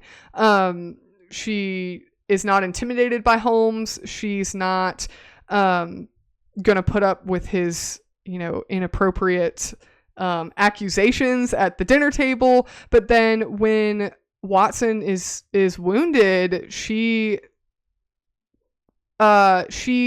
understands, she knows Watson well enough to know what his wishes would be when he's incapacitated. She would want Holmes to move forward with the mission. And so I think that is a reflection on her and Watson and her understanding of Watson and her understanding of Sherlock Holmes. She's also very smart because it's established that Sherlock Holmes is a master of disguise and she sees through it in the hospital. Right. So which I think is always such a fun moment. Yeah, like, I think that's great. Mary knows who you are immediately. Right. So. And she only met him at the dinner table. Yeah. And may have, seen him, passing or in passing or in the newspaper or something. But clearly she's very intelligent. And so I think that it's great that they used her as a character. They used her as a plot device per se, but she doesn't suddenly make the entire movie about her. Yeah. And I think it would have been very common and easy for the plot to throw in this required resolution between Holmes and Watson and Mary about Watson getting married. It's not necessary. Yeah. And I like that it's not necessary, because all of this character dynamics we have, again, like I said, kind of at the beginning of this category, it's all shown to us. It's not told to us. It's not, it's integrated into the story as if these are real people. It's not just beating us over the head like we have to be told everything to think about these people. We're just shown who these people are, and we're left to conclude what we want about these characters. And I think that's the best way to show who characters are in the film. But it's not perfect, but I think it's very, very good. So, and the fact that I think Irene Adler is a bit of a cliche of the storytelling and in her characters. So not full points, but 2.5 out of 3. Okay. So our next category for films is aesthetics. Out of 2 possible points, I'm giving this 1 point. You say that like you're. I feel like I'm about to be kind of harsh. Should I start with the good or the bad? I don't know, whatever suits your fancy. I'll start with the good. The score, so good. It is really good. So iconic. Mm-hmm. Everything about the musicality and instrumentation chosen is so just absolutely perfect. Do you want a fun fact? Yes. About the score? Hans Zimmer bought an out-of-tune piano to use in the score. I love it. It adds so much like character and like charm. Yep. Upbeat and morose tracks alike. I think everything just is so immersive, and this is a score that I can listen to even outside of watching the movie and just thoroughly enjoy. Just genuinely thoroughly enjoy. It's so good. I can't talk enough about it. I also think it's very iconic. It's one of the scores where as soon as you hear it, you know what film it is. Yep. It's in along the same lines as things like Lord of the Rings and Pirates of the Caribbean. It's like you just hear the start of a melody and you're like, I know what movie this is. And I think that's a testament to its kind of iconic lasting power. Another thing I think is great is the costuming. Period stuff like this has to be such a challenge for our wardrobe department. And in every way, and not just wardrobe either, but like hair and makeup too, especially for the women, but even the men as well, like all the hairstyles and everything. A lot of the facial hair styles that were popular in that period are present in this movie. It just, everything feels so real, but also very like vibrant and rich in the way that it would in sort of that side of London, if you will. I mean, I know that, we both kind of expressed that like we think Irene Adler has some character notes that leave us desiring more, but I have to say her wardrobe is just absolutely impeccable. All of the fabrics are so beautiful and like everything is just fitted so lovely. But even things like Watson's hat and like the even the things like the ring box and the ring that he has for Mary and then loses in the fight or whatever, even just small aesthetic things like that. There's just obviously so much care and thought that was put into those things. And I just really, really appreciate that. That kind of leads me straight into like set design and props. Again, with period pieces, I feel like it has to be so difficult to gather the things that you need so that everything feels appropriate but still real and also lived in. Because I have watched period things before where it's like all of the stuff is period, but it also looked like it's never been touched before. And that's not realistic either. I want stuff that looks like it's been lived in because these characters are supposed to be living in it. And there is the perfect balance of like that sort of nice aesthetic, but still looking like people touch and sit and lay on this and use it, and it's a little worn on the corner, and the wood has some scratches on it, and I just think they nail everything in that regard. Another thing that I really want to talk about here with the aesthetics is that this movie takes use of a lot of really long shots that have a lot of movement and a lot of people in it. And shots like that are incredibly hard to coordinate. It requires literal like choreography blocking. And you finesse as you go. Usually. So it's like you do a take, it's really clumsy, you finesse a little bit, you do it again. And sometimes takes like that, you can go 30 or 40 takes before you finally nail it. And it feels so good when you do. But the end result is these just wonderfully immersive shots where you have a character and they're walking through all this landscape and the camera just follows them the whole time, and everything, not a hair is out of place. Everything is so perfectly set and dressed, and all the people are moving exactly where they should be. We don't see one crew member, those crew members are tucked into every nook and cranny that the camera doesn't hit. And if the camera turns too fast, they probably would catch a PA on this radio like, uh-oh, I shouldn't be here right now. So all of this hard work goes into shots like that, and the end result, I think, is just so satisfying because it really feels like you're walking over the shoulder or behind or beside the character that you're following.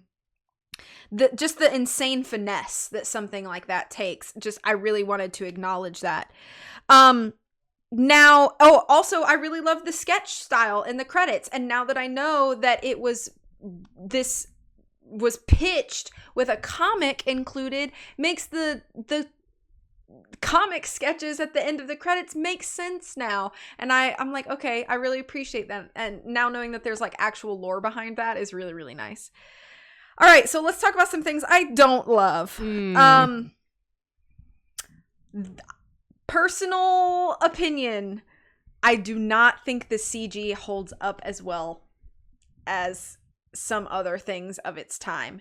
I think particularly the scene of where Holmes is kind of cornered in this shipyard by the big thug or whatever, and he knocks the thug is trying to hit Sherlock, and he's knocking all of the like beams down, and it breaks, and now everything's just like being like flung into the ocean basically, and there's hooks and rope and everything's moving, and it looks like the Polar Express.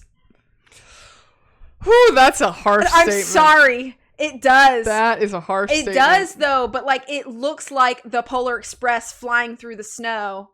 And I'm sorry, and I know that's harsh, but it's very stark to watch in 2024. I would agree. And so it's unfortunate because I think so much about this movie really does hold up still. The CG effects are not those. Another thing that I don't love, they do these shots, and they are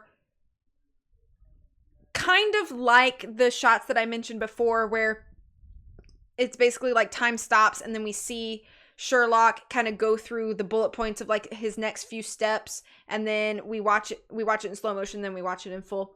So similar to that, but not. He does these things, and I don't know what to call them other than like theory shots or like theorizing shots, where it's like we go into his head and we see him remembering this thing that he saw on a table, and then like this random phrase that somebody said that was a little more telling than we realized at the time. And it's like these flashbacks, but they do these weird effects on it where everything gets really filmy.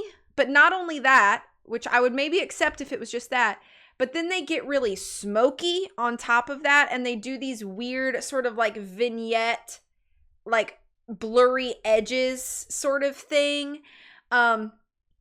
And then it's like they kind of go into like fast motion really quick, and then they go back to, and I'm sorry, this is going to be another really harsh comparison, but they remind me of some shots in Twilight.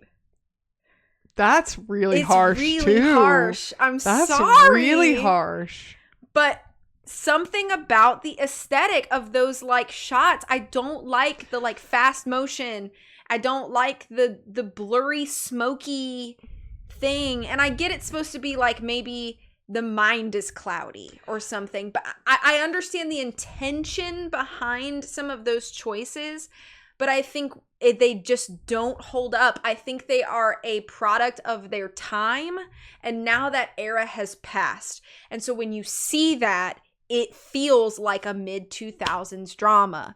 And so it's unfortunate, but it just immediately, I almost laughed because I was like, oh no, this looks like that scene at the end of Twilight after Bella has been bit by James and she's like dying and she like has these flashbacks of these moments in her past or whatever, like what led her here. And that's what those feel like, just aesthetically, not storytelling wise. I think they still do what they should storytelling wise, but just aesthetically, they remind me of that. And I don't like it. And I tried not to laugh while I was watching the movie. But those are the two big things that I just feel like do not hold up the way that they did when this movie first came out. And which is really unfortunate. It makes me feel like their budget was not in the special effects this time. And that's just how it is sometimes. You know, budgets have to be allocated and they're not always going to be the way that you want them to be as a viewer. So, because of that, I had to go half credit and just do 1 point out of 2 for aesthetics. Wow. Comparing this movie to Twilight, that's pretty bad, Tori. I feel ashamed. You didn't make the movie. I didn't make the movie, but I feel bad saying it anyway. Yeah. Well, I also gave this 1 point out of 2. A lot of my notes were similar to yours, so I won't go into too much detail. I think this is one of the few films that I would say is, now, of my entire head catalog of film, this is not a end-all be-all statement, but I think this is a film that has the most appropriate use of slow motion and voiceover. Okay. Because in the context of it, using that slow-mo to slow down Sherlock's mind, and his voiceover is telling you what you're looking at and what his thought process is, it's used very well in this film. So many films, I think, try to use slow-mo for like dramatic storytelling, and they try to use voiceover for, you know, an action film, and it just doesn't quite work. But this uses two what are often very campy and like kitschy looking techniques, and it uses them very eloquently in a context that you would not expect to see slow-mo or hear voiceover in an action scene of a Sherlock Holmes film. So I gave that credit there. I agree with everything you said about the score. I think that is done very, very well. So I'm not going to rehash that, but I also gave the score top tier points. The sound design in that scene I mentioned before, where Holmes is sitting at the table and you're hearing and seeing everything that Holmes is hearing and seeing, I think is done very well without it feeling, you know, cheesy or, you know, corny or overly produced. I think that's done really well. A lot of what you said of the in-camera stuff, like the costumes, the scene that I was thinking of when you were kind of talking about that is when Holmes and Watson are walking in this crowded, like bustling London street, and they're talking about the pocket watch they found. And then they kind of walk and turn the corner, and Watson's thinking about going into getting a wedding ring, and the lady comes out and like tells his fortune. That whole scene, like everything you're looking at is in camera, and it's so just pleasing to see, and it feels like, exactly like you said, you're looking at a real city street with people that actually live there, and the clothes that they're wearing look like they actually wear those clothes. Everything feels very lived in. The sets and the set design, I had all of that written down as well. The set designs I particularly enjoyed a lot was Holmes' apartment versus Watson's apartment. Yeah. That contrast between the two is just so nice. I mean, Holmes is very, I think I read they described his style as very bohemian, and I think that's very accurate. And I would say it's very eclectic, which I think fits his character very well. The fact that he is kind of like conducts all these weird experiments in his room, and Watson just kind of tolerates it. And then you have Watson's room, and it's very clean and immaculate, and everything's white and very studious, bright, open windows. And, Holmes is very dark with these thick, velvety red curtains and thick rugs and, different paisley patterns everywhere and clothes thrown everywhere. It gives you an instant impression of who these two main characters are, and yet it still kind of helps tell the story and move the plot. And the use of space is really good in both of those sets as well. And then you contrast that to the hotel room at, I think the hotel was called the Grand. And it's like what everybody envisions when they think of like a fancy hotel as like a kid. It's like gold and, very ordinate, bed rails. And I mean, it's all done very, very well. And I love everything that's in camera. I love. I agree. Everything that's not in camera, that's CGI, did not age well. This movie, like by the time this episode releases, it will be like 2 months away from its 15-year release date anniversary. December 25th, 2009 was a long time ago, and special effects, I think it probably is attributed to budgetary things, but I think also people don't realize how expensive special effects are. Yeah. And I think that probably in 2009, studios weren't fully aware of, if you want your CGI to look good, it's going to cost way more than you think it is. Yeah. So I think the CGI definitely doesn't hold up. Specifically the shots, some like overhead shots of the city of London, the boatyard, everything you said about the boat, I also wrote that down. With the, even the scene where the leader of the order is like, is in the tub and the water's boiling, even that water boiling looks kind of corny. And then also the tower bridge at the end, that's all a set and CGI, and it looks like CG, unfortunately. And it's kind of distracting at this point because you're watching this big climactic scene and it's like, oh, well, that all looks really fake. But I would even say that I think in 2009 it didn't look that great either. Oh yeah, there were other movies made in that era that I think held up better. For instance, I think it was at least within a year or two of this movie was The Amazing Spider-Man. Yeah. And I think the CG on that holds up just fine. Right. And it probably is kind of a studio thing because you expect to have a high CGI budget for a superhero film versus a Sherlock Holmes period piece. I surprisingly do think the explosions don't look terrible. They're probably some of the best CGI effects versus the sets. I think the sets and your static locations and then the boat when it moves and like you said, the chains flying, all of that just did not hold up. Definitely don't hold up now.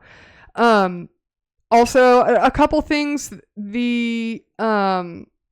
some of the physics with that cattle prod thing that Sherlock finds, it's very obvious wire work. I get it's for kind of like comedic purposes, but and then when the very tall like thug throws Sherlock across the table, it very much looks like he laid down on the table and then wires pulled him backward. It's obvious it's wire work. They're not going to actually throw people around. But I appreciate when stunt work is a little more believable than what we're given in this film. So those were the two biggest stunts where I felt like, okay, wire work for, I can have some suspension of disbelief, don't get me wrong, but it is pretty obviously, it's a little over the top for, I think, what this film needs. For superhero films, you can kind of, have a little more suspension of disbelief because it's a comic book. Also, there were some parts of the films, some parts where I feel like the shot or the scene that we were looking at, it looked like it was like this smoky film over it that was not intentional. So maybe if like they're doing a scene and it's one camera angle and it cuts to another camera angle, the film looked like there was smoke in the room and they didn't like get everything completely cleared out or something like that. And there was no physical reason for that. So there were parts where I felt like the visually the cinematography had this weird kind of look to it. But again, that's being a little nitpicky. The biggest reasons that I did not give this full points, one was for the CGI. The other two parts I'll touch on a little bit. Robert Downey Jr. is an American, and I think he does a pretty good English accent. However, him specifically, but a lot of other characters as well, with that dialect, the words that they use and the way that the cadence of the dialogue delivered, the way that they pronounce things, and the pace at which the dialogue is delivered sometimes sounds very mumbly. And if you're not used to hearing, for most Americans, if you're not used to hearing a British accent, it can be really hard to discern what people are saying. And I think, again, this is another instance where a rewatch solves things. But if you're just watching the film for the first time and it's not common to hear this dialect in your ears, I feel like there's a lot of parts of the film where it's extremely difficult to understand what the heck people are talking about. If that's you, if you're the person who kind of struggles to hear accents super clearly, I'd recommend watching this with the subtitles. Because it's throughout the entire film. Like you said, there's a lot of positives. I think the humor's really quippy, the dialogue's really quippy. I love the back and forth between Watson and Holmes, but sometimes it's just very hard to understand. And this is the kind of film where you have to understand what they're talking about, because a lot of their conversation back and forth are about clues to the mystery that's going to fill you in on the story. And so, especially because the plot relies on a lot of the dialogue to help you understand what's going on, I had to take some points off of that. That's just flat out story delivery. But just having your director catch that maybe we should slow you down a little bit, maybe we should adjust the volume a little bit in the sound mixing. But the biggest reason, aside from the CGI, the biggest reason I did not give this full points, and I think this is an egregious sin of cinema, is so many times this film, you have to turn the volume up and down. Your finger, it has to be on the volume slider of your remote constantly, because the dialogue is really quiet, they talk really fast, it's a little mumbly at times, and then the music kicks in and your ears are just like blasted out of the room. So that, I think, is just the worst thing to happen in film, is when can't hear the dialogue, and then I'm only hearing noise because everything else is so loud. I just think that's a big problem in film, because if you can't get your audience to stick around long enough because you've annoyed them so much, I think that's kind of a problem. Otherwise, I do think, all of the practical in-camera aspects of this film are really, really appealing. The only costume I didn't like of Irene Adler's is her costume at the end of the film, when she's wearing those really tall heeled boots that have like buckles down the leg. To me, that costume in general looks very modern. True. And I think that it looks a little bit like a cosplay instead of a period costume. Yeah, that's just a nitpick. The biggest reason I didn't give it full points was for the CGI, and then the volume, tennis match you have to play when you watch the film. But 1 out of 2. Okay. Our fourth category, as always, is personal taste and preference. So out of 2 points, I gave this full points because I think this movie is one of the most rewatchable films of its era, in my opinion. It's so fun. I think the casting is perfect. the affinity that I have for mysteries in general already makes this a film that I revisit with little hesitation. This is a film I have watched much over the last 15 years.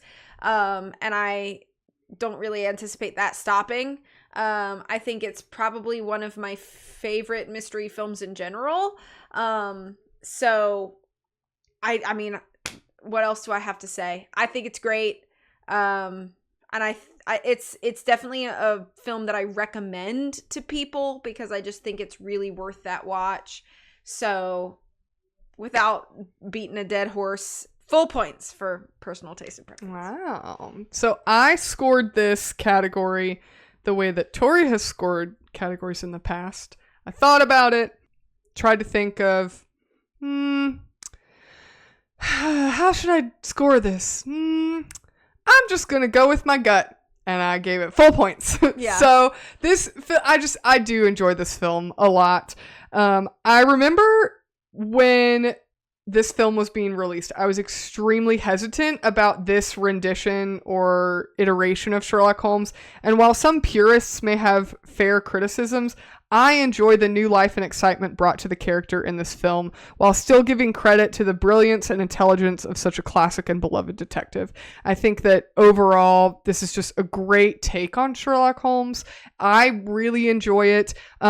I think that Robert Downey Jr. was a risk to cast. One thing I forgot to mention in characters, I think that Robert Downey Jr. does such a good job in his physicality as Sherlock Holmes. He doesn't try to be someone he's not. He's not walking around trying to... I think that most people would think that Jude Law would have been a better cast of Sherlock Holmes because he fits that kind of Basil Rathbone depiction of the great detective, very proper, stiff, rigid kind of character. And I think Robert Downey Jr. just nails it. He does such a good job of this very brilliant mind and yet a very kind of bizarre, eclectic person. Like, he reflects the kind of person that would have a mind like that. He's not an academic, brilliant mind. He's a detective. Yeah. So I think that overall, I really enjoy this film. I like watching it. I enjoy the sequel as well. So we may review that. I might pick it as another film for us to review. I was sad when the third film got delayed so many years, but yeah. And I think, like you said, rewatchability is huge with this movie. It's one that you can just enjoy the more you watch it. So full points for me. All right. And our last category is creativity. So out of 1 point allotted for this, I gave it the full point. I was a little hesitant about this because in my head, I was like, it's Sherlock Holmes. Sherlock Holmes has been done and done and done. But at the end of the day, I think the new life breathed into Sherlock Holmes was done in a way that I think opened the accessibility of Sherlock Holmes mysteries to a new audience, especially at the time frame that it came out, where I feel like mysteries were not necessarily the big thing at the time. And I think that the packaging of this is just creative. It's fun. It feels fresh. It feels like a new breath into something that is loved and acclaimed.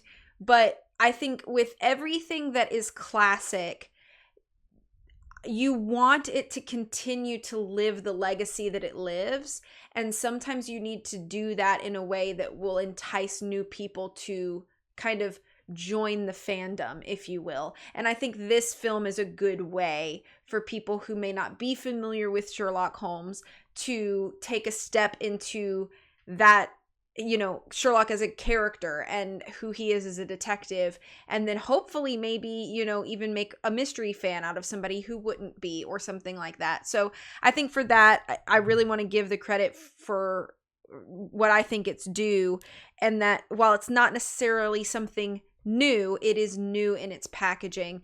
And I think they do it in such a way that it's satisfying for both fans of mysteries, fans of Sherlock Holmes, and people who are new to either. So I also give this full credit for creativity. So I agree. I think regardless of whether or not you like it, this is the first adaptation in a very long time to successfully relaunch Sherlock Holmes for a modern audience. keeping him in his own time. So Right. prior to this, I was curious, so I went down the rabbit hole a little bit. The only other iteration of Sherlock Holmes in like the 2000s era was a kids TV show, and it was Sherlock Holmes in the 22nd century, and they brought Sherlock Holmes back to life. I watched it. I've seen a few episodes of it. So like a futuristic Sherlock Holmes? Yeah.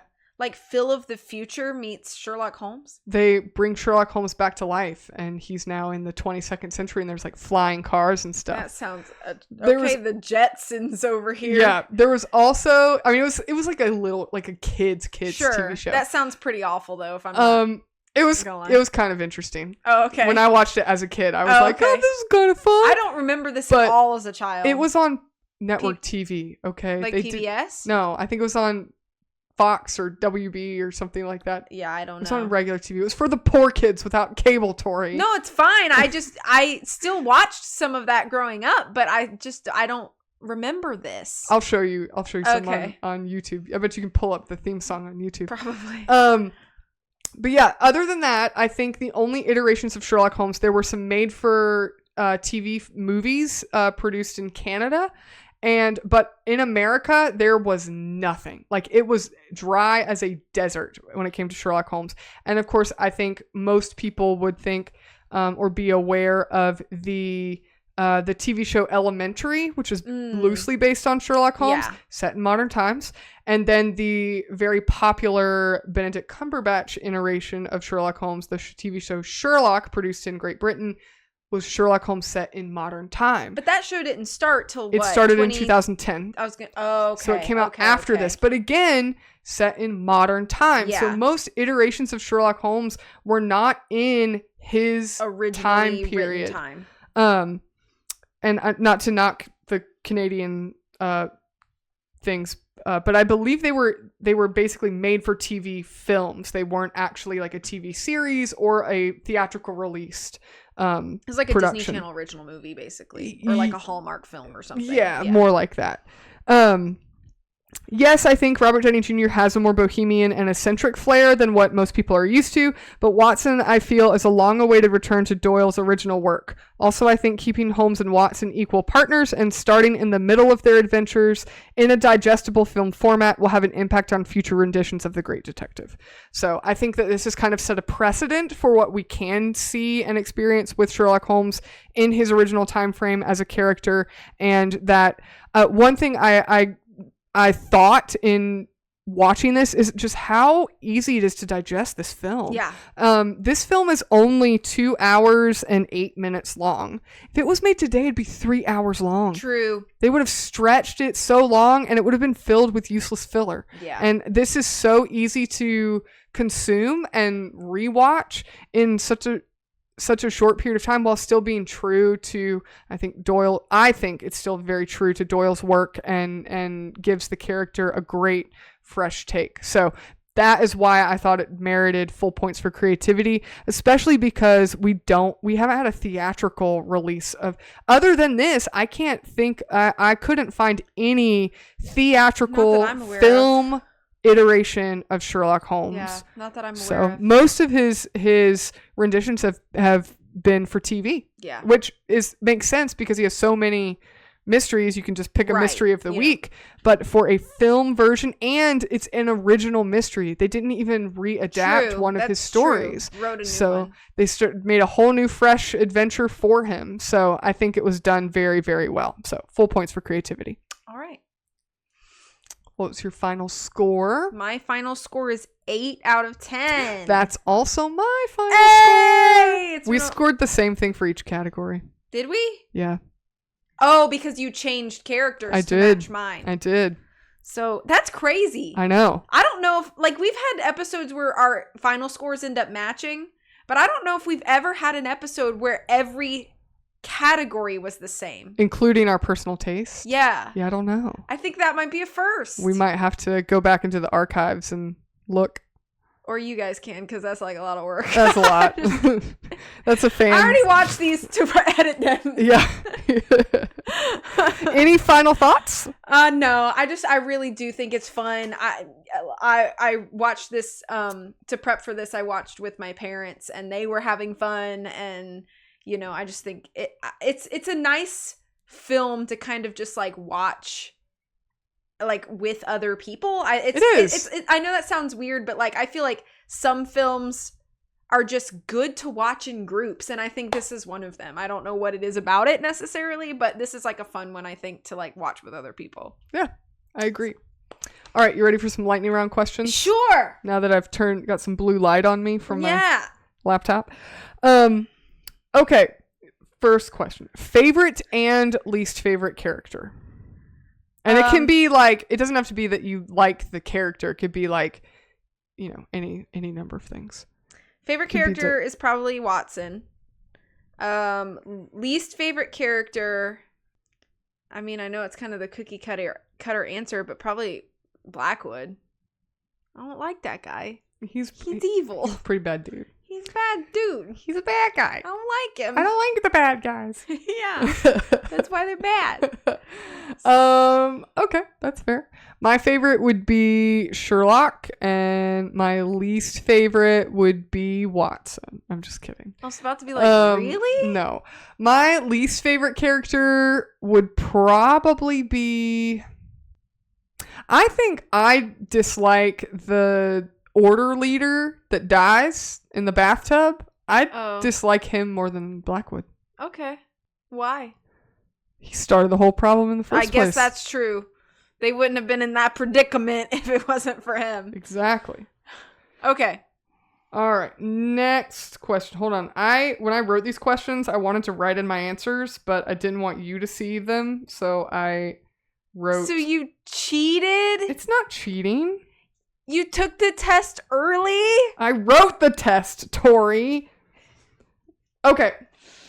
Do you have No, I didn't write all my answers. I just wrote some. I was like, oh, I think my answer would be this. And then I always forget when we go to record it. Do you have a favorite visual effects moment? It doesn't have to be CG.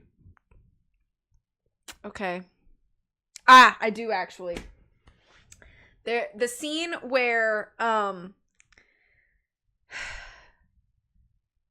Holmes is chasing the thug to the shipyard.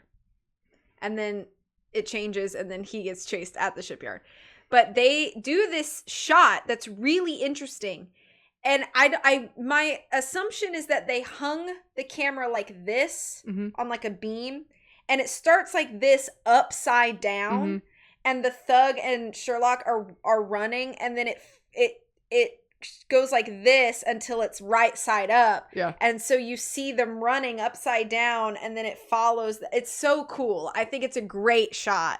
And very visually interesting. It's a nice mix up without feeling like it's too flashy. Well, and the part that's so good is it opens, like when that shot starts, it starts on like a trunk or a crate that says this end up. Right. And then it follows. Yeah, it's so good. It's just it's beautifully done. So I think that's probably my favorite visual moment. Yeah. I think mine well, I said visual effects moments. Well, so I guess does that count? Are you going to accept the answer? I'll accept your answer. We'll just change it to visual moment. Okay. I think one of my favorite moments is when Holmes is waiting on Watson and Mary to get to the restaurant, and he's just hearing and seeing everything there. I think that's done really well. I think that could have easily been very like heavy-handed and like overproduced and gotten to the point where it just seems really corny. Yeah. And I think it was done very tastefully. So I was surprised, but I enjoyed that part. Do you have a favorite soundtrack moment? Or a favorite part of the soundtrack, or aspect of the soundtrack? I think the just the instrumentation. Okay, so this is gonna sound weird, but like, you know the old like, I don't know, not exactly player pianos, but like, you know the old school like big music boxes, and like the stereotype would be like there's like a little monkey that cranks it, and it is kind of like a player piano, an organ grinder. Yeah, like an organ grinder. There's an instrument, and maybe it's the out of tune piano that is featured in a lot of the score tracks that has that sound to it, and I think it's just the most iconic instrumentation that's present in the score. So every time I hear that, I just know that I'm listening to the score of Sherlock Holmes. And so I think I have an affinity for that sound simply because I know it's attached to this film. Yeah.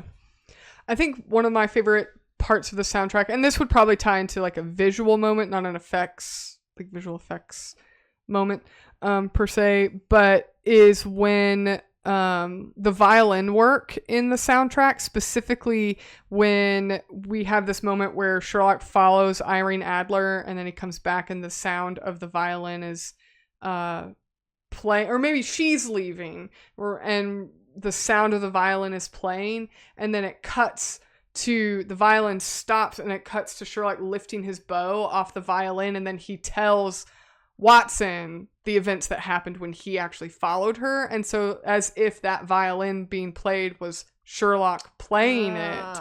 And then another moment of that is really similar, is right before Sherlock is when he's right before he like puts the wax and plots out the map of the different deaths, he is plucking at his violin, and the sound in the soundtrack you're hearing is mirroring what he's playing, and then he puts his violin down in frustration and the soundtrack cuts. And so these just like in a way it kind of ties the string heavy parts of the soundtrack into the fact that Sherlock is the one playing the strings that you're hearing. So yeah. I thought that was really clever. Are there any clues or parts of the mystery you think were left unanswered, not including Moriarty? I might not be smart enough for this question. Do you want to hear? I have an answer. Okay. I don't know. At least to me, it's unanswered. I could be wrong. If you know the answer, you can correct us in the comments or connect with us on our socials. But why, in the very beginning, is the victim that Lord Blackwood is, standing over? What did he do to her to make her like grab the knife and start picking it up? That's a good point, because it's proven that it's not actually any sort of like supernatural thing. Right. So if she was a death that was saved, how was she going to die, and like what was the reason behind all of that? Yeah, I don't know. So that was my question. What's it called? Brainwashing? Yeah. I almost called it brain dumping. Yeah. Brainwashing. Brain dumping. Yeah. Brainwashing. Yep. I can't really think of any moments like that, to be 100% honest with you, because I just don't recall anything that I'm like, oh, they didn't answer about this. Mm-hmm. So, because I think everything where I'm like, about eventually gets answered. Yeah. So no, I don't have an answer. I apologize. That's okay. Okay. Or if like there was some like backstory that you felt like wasn't really explained or anything like that. No, I don't think so. Okay. Well, sorry, I don't have an answer. I tried. Maybe I just wrote that question just so I could give my answer. Yeah, that's fine. That's what I did. Do you have a Sherlock mystery you would like to see Robert Downey Jr. and Jude Law bring to the screen? So if you're familiar with any of his mysteries. I haven't read them all. Let me look up a list of them real quick. There's a billion. But which of those would you like to see Robert Downey Jr. and Jude Law play the titular characters and bring that mystery specifically to the screen? Is there one called like Hound of the Baskervilles? Mm-hmm. Yeah, I think that one. I remember liking that one. That's like one of the most popular ones. I don't remember a lot of details about, or really any details about any of them. Mm-hmm. I'm just kind of looking at them and seeing if there are any that like kind of spark my memory as me enjoying them. Let me see if I can find it. Yeah, The Adventure of the Cardboard Box. I remember that one. I remember the title. So, Maybe that one too. Those are the only two that I really remember from this list as reading. What about you? I think I would pick, Hound of the Baskervilles is iconic, so that would be a good one. I would also like to see A Study in Scarlet, because that was one of the early ones, right? That was the one, I believe, if I'm not mistaken. That's the one Irene Adler is in. Okay. So that's her one appearance. And when she outsmarts Sherlock Holmes. I think that was the first one written, even. I don't know. Let me look. And then... Oh, yeah, it was. It was the first one published, at least. Published. In 1887. Is Irene Adler in it? I don't know. Let me look. Fact check me on that. Another one I remember reading and liking was The Copper Beeches. And that was one that I remember enjoying. So I'd like to see that one, too. There's one about Bohemia, too, I remember. A Scandal in Bohemia? Yeah. Oh, maybe that's the one. Maybe that... No, that's the one that Irene Adler was in. A Scandal in Bohemia. Pretty sure. Yes, she was featured in A Scandal in Bohemia. So I'd pick that one. Yeah. I'd pick that one. I got Scarlet and Scandal mixed up. It's okay. So all the Sherlock Holmes fans are going to... I know. Take me out and... I have my mother has like the big like collection of Sherlock Holmes books, and I should read it. Yeah. I just haven't. You used to be able to download it for free on Kindle. Oh yeah, I think you're right. All right, next question. Who would you rather have as a housemate, like a roommate? Okay. Holmes or Watson? Oh, that's an easy one. Watson. Yeah, he would be a better neighbor. Are you serious? Holmes would be so interesting, though. He'd be interesting and also like disturbing my sleep and like messy. There'd be all sorts of weird smells coming from everywhere. Like, you know, remember at the beginning? I think it would keep things interesting. Remember at the beginning, he's literally shooting bullets into the wall? Yeah, he's developing a silencer. Yeah, how cool is that? I'm trying to take a nap. I'm trying to watch my Netflix. I don't want him shooting holes in the wall. I don't know. Are you kidding me? I think I'd pick Sherlock. It'd just be, you gotta live a little, you know? Okay. Okay, I still pick Watson. Okay. You're not convincing me okay, otherwise. I'm not trying to convince you. I'm just giving my answer. Okay, what about Irene Adler or Inspector Lestrade? Oh. Both don't seem that fun. I guess I'd pick Lestrade because I feel like Irene would like steal from me.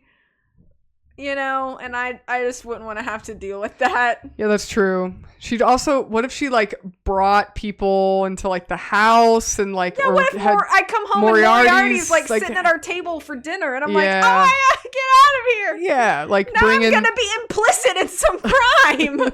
Yeah, that could go badly. I think I'd pick the inspector as well. All right, ready for next question? Okay. Next question. If you were an order member, which of the four leaders do you think you would be? The ox, the lion, the eagle, or the man? I don't remember which character was established to which. Does that matter? No. So I'm just picking the representative thing. It's like picking your own zodiac sign. I'm going to pick the eagle. Because I like birds. I would pick the lion. Yeah, I could see that. Yeah. That makes the most sense. So, there you go. Now you know our zodiac signs. For all you viewers out there. We just picked them. Oh, we're going to get weird comments. Well, the ox is like the leader of the order. Yeah. So I wouldn't want to pick that one. That's too much pressure. Like the man is boring. Like I'm already a human. Right. And I don't want to pick the same one as you. So yeah. So we can be teammates. Yeah. There we go. We can be buddies. Okay, last question. What classic literary character would you like to see brought to the screen in this style? Ooh. I thought that was a really good question. Classic literary character in this style. Yeah. I'm trying to think of like all the classics that I read growing up, you know? I don't want to give you my answer until you give your answer. I think it would be interesting, perhaps. Do you want me to give you my runner-up answer? Yeah. My runner-up answer, that's not my real answer, but my runner-up answer would be Jules Verne, 20,000 Leagues Under the Sea. Okay. Because it's like action. Yeah. Like action-packed, but it's on a submarine. So you got to have some kind of like, you know, something a little more. There's only so much action you can have in a sub, you know, so you got to have some kind of intellectual like excitement there. That was an honorable mention. That's a good one. Oh, I'm trying to think. I feel like I have a couple answers, but I'm not like super satisfied with. Well, just shoot them out. So I'm thinking like Around the World in 80 Days would be interesting to see. Frankenstein, like a new depiction of Frankenstein, would be a really interesting one. Yeah. I'm not a Charles Dickens fan, but maybe something like Great Expectations could have some interesting life breathed into it if it was done in the style like this. I feel like Austen novels are adapted a lot, so I kind of want to veer away from that, but yeah, there's just some ideas to shoot out. My answer, I would want to see The Adventures of Robin Hood. Oh, that would be neat. Because I feel like all these Robin Hood adaptations make him as like this action hero, like fighting the sheriff. But Robin Hood had so many of those aspects that are kind of similar to Sherlock Holmes. Like he used disguise and was really crafty and like sneaky. And I feel like this would be a good style to kind of show more than just the like action hero side of Robin Hood. Yeah, that's a good one. That's a good one. Yeah. Okay. So there you go. There you go. All right. That's all. Those are all the lightning round questions I have. Then we're done. All right. Anything else you have for our wonderful viewers and listeners? All right. Thank you guys so much for joining us on this episode. We hope you had a good time. We know we did.